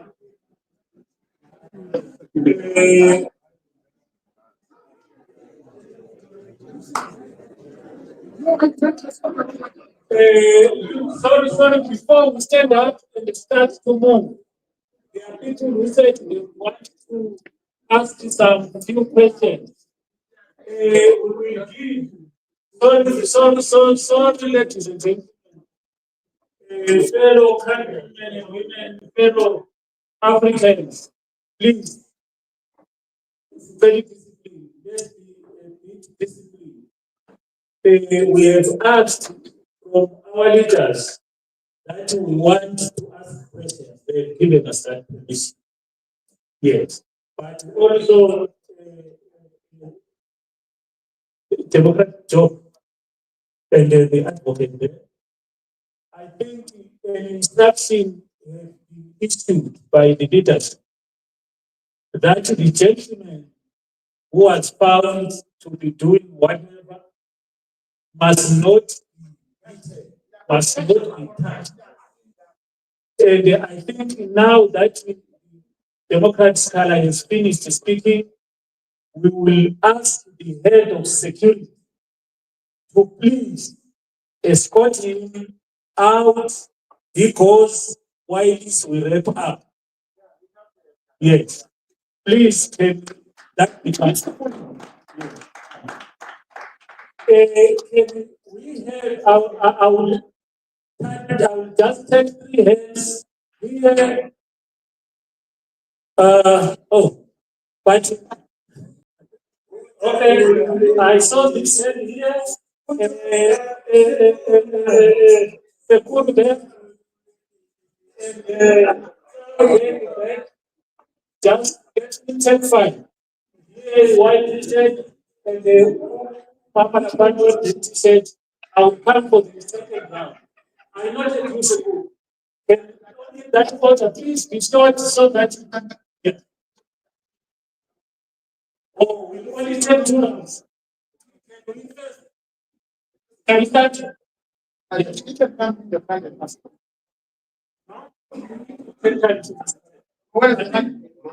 It's not.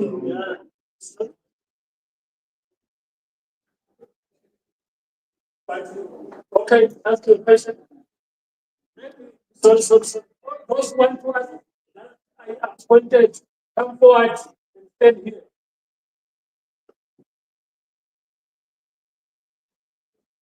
Thank you so much. Thank you very much, all of you.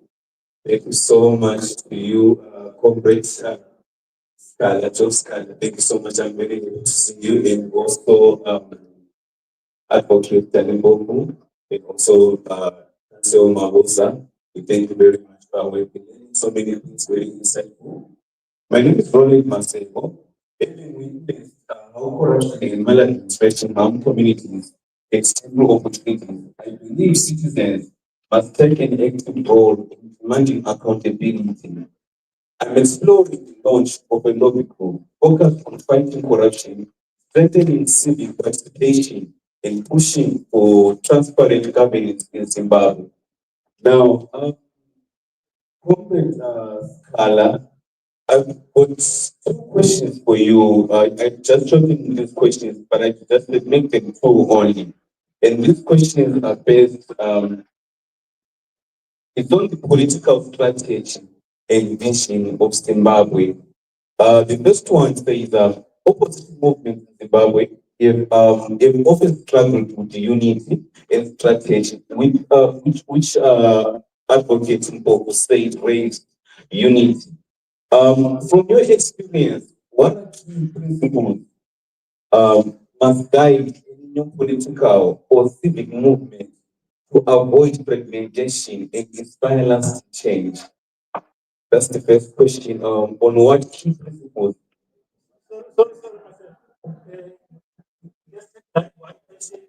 To allow others to speak, and I am appealing that please don't make statements. Just ask a question. Let's not observe any protocol. Just ask a question, please. So that's my question. Like, what key principles must guide any new political party or civic movement?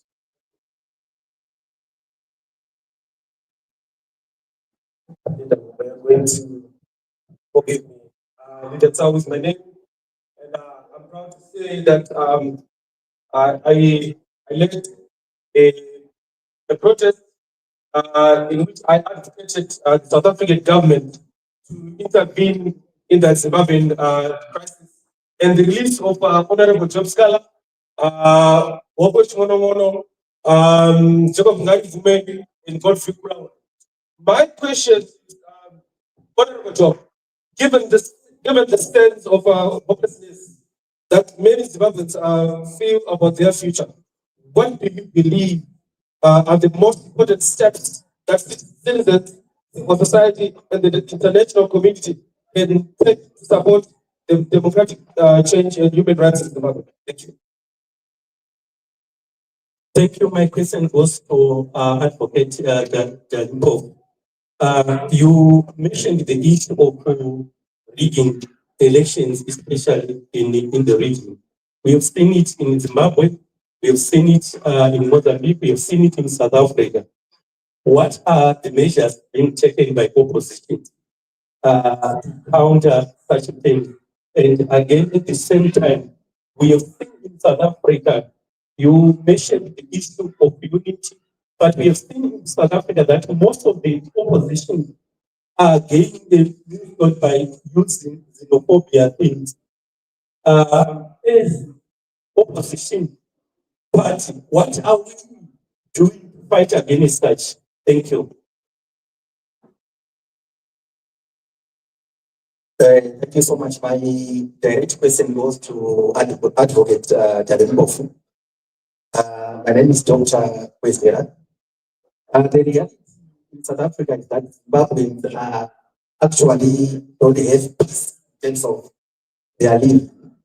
Zimbabweans are poor people, they run away from their country, from pasture, but now they are heading to go back without any force. So my question is, Advocate Dali Mpofu, is that There are organizations that are popping up in hating hatred, race, tribalism, for hating Zimbabwe, and then what are the plans and actions that are in place that you try to mitigate this problem to help Zimbabweans? Good afternoon, our leaders. I'm so privileged to stand in front of you. My name is Pudemo Moyo, originally from Rwanda, Zimbabwe. I'm that person who has got, I don't know, I get angry if I get the statements that were being said here. What I want to know, what are we doing? Because we've been talking, we've been demonstrating, we've been doing all the means, trying to show our anger, trying to show that we don't want the government that is sitting on our heads. I just want to find out what action to be taken. What action to be taken, because we've been demonstrating, we've been talking, we've been running, I don't know how many times, going to the embassies, beaten, everything that was being done on us, but there is no action. We send our memorandums, no action. What must we do as an action against the government of Zimbabwe? That one we want an action, no more words.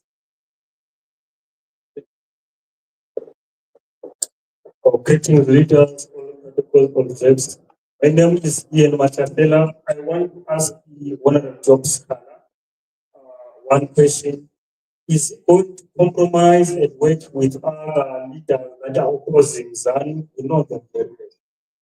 Or you are going to be alone? I want to know that because as a young somebody, I believe that we work in railroad. When economic refugees outside, they don't want us here.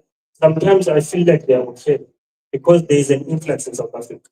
Do something, my leader, and compromise with other leaders that are truly opposing ZANU here so that you can be somewhere.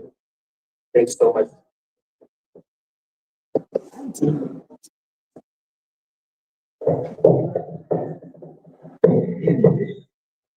What are the principles of a political organization that we should all envisage and follow? The first question by my brother. What are the deficits within our current system, which we are all complaining about on a daily basis?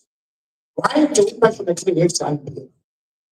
On the basis that it does not accept democratic values and principles, it does not allow people to enjoy their freedoms.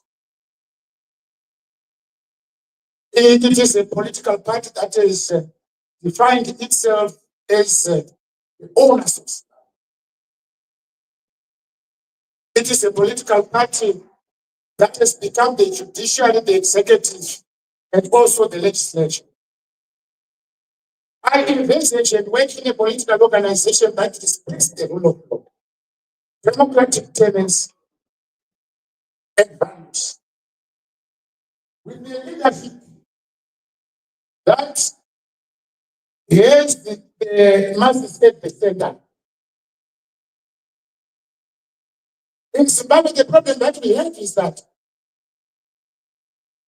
you are supporters. I don't want supporters myself. I want people who will participate in the decision-making process. That's the thing. Why our struggle is reached when it is today in Zimbabwe is that there was the defeat of the masses as the major component of the decision-making process in a democratic state. The struggle won't be won by Job Sikhala. That's fact that we tell each other after having been transformed, having 2 pools of budget. Then we say, Job Sikhala paying. There is the law. I understand there's an individual I will not be able to push that piece out. There was a statement that I always told South African political organizations, including the ANC, that your struggle by these people who are jumping in, calling themselves for who are veterans of Mkodo. South Africa has never waged an armed struggle against apartheid. They went on, no foreigners anywhere in the bushes of South Africa, whether in the northwest, in the Limpopo, or anywhere in any region of this country.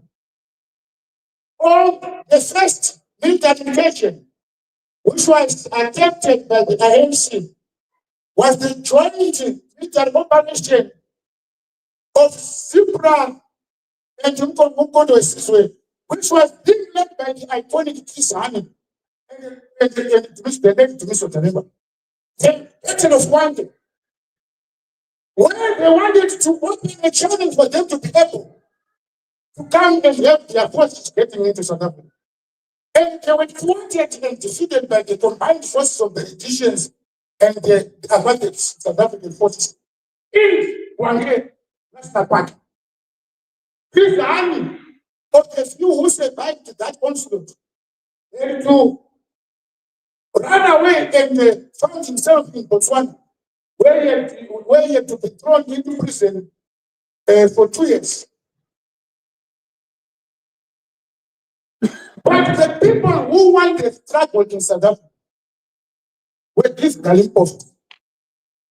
The masses who were in Soweto, in Orlando, in Belgium, who took upon themselves to fight for the freedom of South Africa. Chief Massacre became the workman for the liberation of this country. So all these fake people in South Africa say, I'm a work. They were seated in the refugee camps in Angola, in Zambia, in Tanzania, and in Zimbabwe. I tell them the truth because the ANC don't want to tell the truth. Mkodo says never had anything that fight for education here. The sabotage that were done to come and plant bombs like what they did at my house last night. And blow up bridges and something. We're not done here by the people who got sent as soldiers in the Mkodo. We're done by people who were here in the front. So the masses of South Africa are the ones who brought the democratic change in 1994. So the struggle belongs to the masses. So don't take the masses to be your supporters, them, take them as decision makers. And this reply answers that mother who said, we have demonstrated, we fought, we've done everything. I've also demonstrated, I've also done everything. What to understand coming out and everything. But as long as we don't restore the power of the masses, for them to carry with you the stuff, we won't go in. So we want the restoration of people power. People are prepared to die for the decisions which they are part of. They don't want to be dictated on how the struggle must be prosecuted. We must come here and say, what should we do about our struggle? We say, Job, let's do A, B, C, D, E, F. And then do it exactly as what the people they said. You want to be prepared to try to say, no, it's I told you to do what it is done. And we have got the ownership of this matter.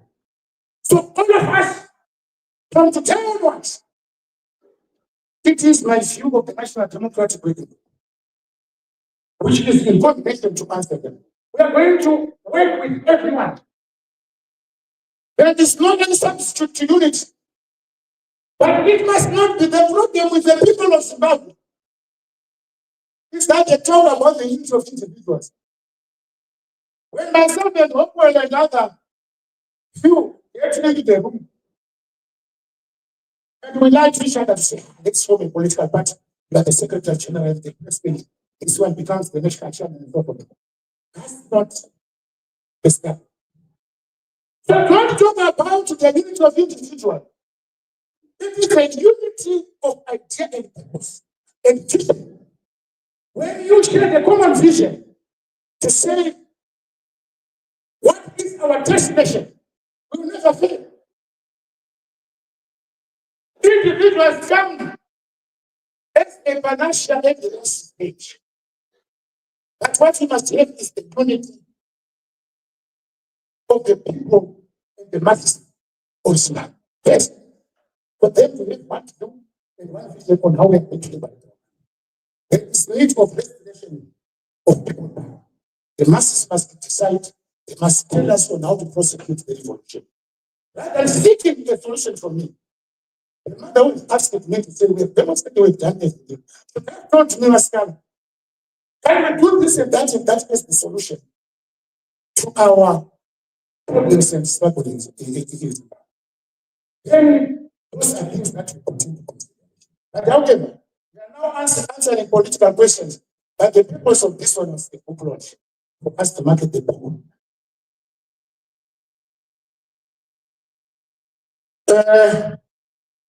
I'm being told that Professor Nkonza is here. Unfortunately, I think he have given him the opportunity to speak. One way he teaches here, this university also wants a text support. But they haven't. Let's give for him for Professor Nkonza. Let's come and make the party when the majority of the people have left. Because they still at the time of like, and I'm also being advised that the owners of the people are saying that your number of time was past 5, it we have now gone into 6. So we will give Advocate Kalipov to give the last address, and then we have a prayer for us to go to the committee. Okay, Your family did the bombing. Is there anything that happened? Casualties or people who got injured? At my house, what happened last night is that I will give. Yeah, sure. I will address the press conference tomorrow, but now you are going to take the news today yourself.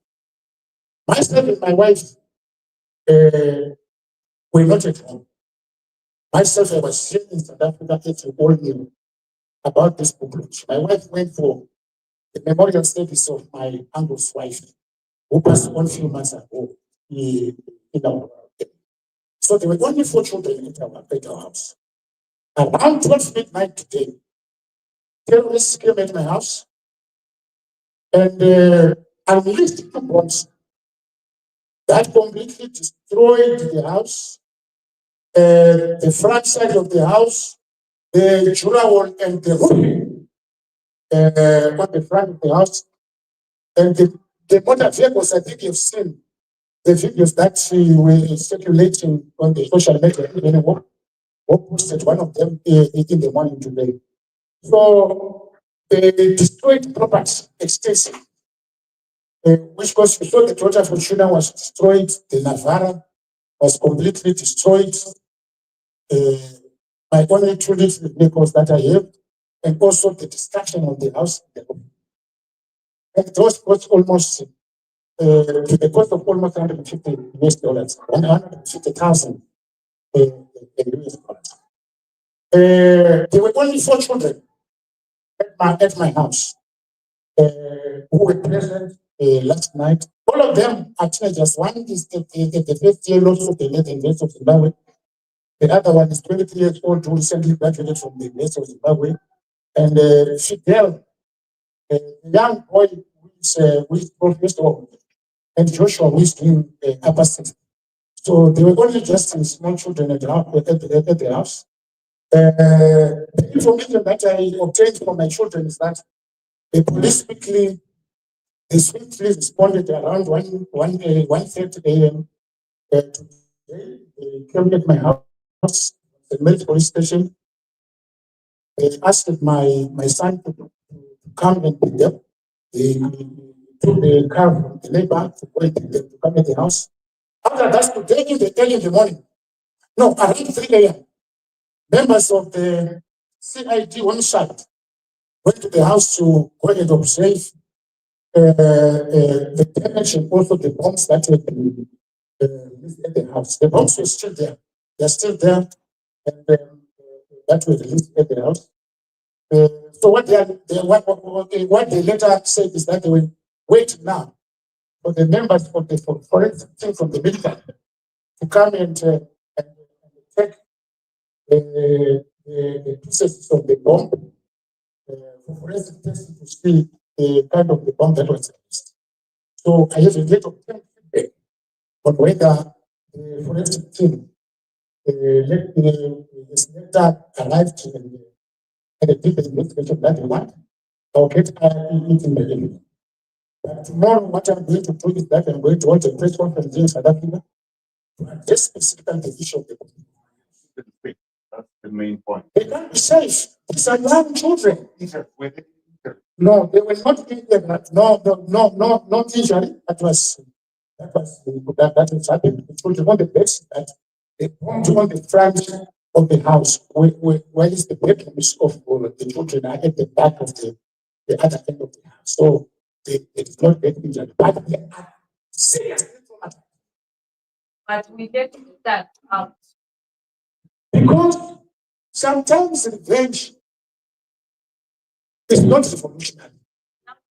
It is vindictive. If we could have Peter in here, the headlines in Zimbabwe would be that Job Sikhala's people in South Africa beaten the same. Thank you very much. Advocate, I'm going to finish. I think so tomorrow we are going to invite you for the press conference that we are going to about this issue. But please come tonight. Thank you very much. Okay, it's late in the day, and we are told that we must end. So I'll be very, very brief. The questions that were put to me, there were 30, but actually two, but the last two are the same thing. Well, the first one is about vote rigging. I just want to say quickly, vote rigging is something that I think we sometimes we exaggerate. It is not as easy as it looks to rig votes if you actually open your eyes. That is why even ZAPU in 2008 were actually exposed, and again in 2018. And here, the ANC was defeated, despite all the vote rigging. So the problem is that you have, and it goes back to the question I was talking about unifying the voices that are against the opposition voices. One of the biggest problems is this thing of party agents and the people who are monitoring the voting stations. So if the opposition parties are able to unite their forces so that when a particular party is strong and another one is weak, then they guide each other's votes, then it does have an impact. And we saw that happening a little bit here in South Africa, but not sufficient. But vote rigging is not just about what happens on the voting station. It's a whole operation. The media is part of it. The judiciary, as we saw in Zimbabwe, can be part of it. The so-called international monitors. So you need to be able to mobilize all those forces or mobilize against them as well. The next question that you asked from me had to do with xenophobia. And then the second one was about Dudula. So that's the same thing. Dudula and xenophobia, same WhatsApp group. So it's the same question. Now, firstly, this issue I was talking about here of educating people is very important. Because people, economic forces are probably the most powerful things that drive all of us. So when people think, the first thing they think is that these people are coming to take our jobs, and so on and so on. Then the debate becomes at that superficial level. So we need to say some of the things we're saying here. We are one people. How we can be powerful if we're united, and how we can reinforce each other's countries so that there is development. Because people don't just go to a place out of fun, because they are driven by economic forces, as I was explaining. But the other thing which is very important is this whole thing about xenophobia. If you think about it, it's not xenophobia. Afrophobia. Because the only people, and that's why that song that was sung here, why only Zimbabweans? The only people who are seen as foreigners, quote unquote, ironically, are black people. But the real foreigners, Italians, Portuguese, and so on, are not seen as foreigners. Do you know that if you look at statistics in South Africa, this country, do you think more than 300 to 500,000 white Rhodesians after 1980, where did they go? They came here. But nobody shouted about foreigners. In fact, half of the people who cause trouble here who are racist are those that you guys gave us from 1980. So white people are not seen as foreigners. They can come from Portugal, they can come from Italy, they can come from anywhere. But because the problem is really at the level of, as we say, the people who think that people are coming to steal their jobs or steal this or their houses or opportunities, the kind of thing that's happening in the clinics now. So that kind of thing needs for us to speak out and isolate rogue organizations such as the Dula at every point that we can find. And support leaders, particularly here in South Africa, such as the leaders in the EFF and other organizations who call for unity among our people. So we need to make sure that we do not fall for the traps that are set for us, and make sure that this so-called Operation Dudula nonsense is stopped on its tracks. Thank you very much.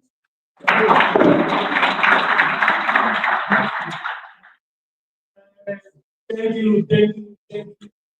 you. Board of Tax. I want to waste time on that. I will call upon Pastor Hopewell Chin'ono to come and give us a closing prayer. Pastor Hopewell says to oh. Okay.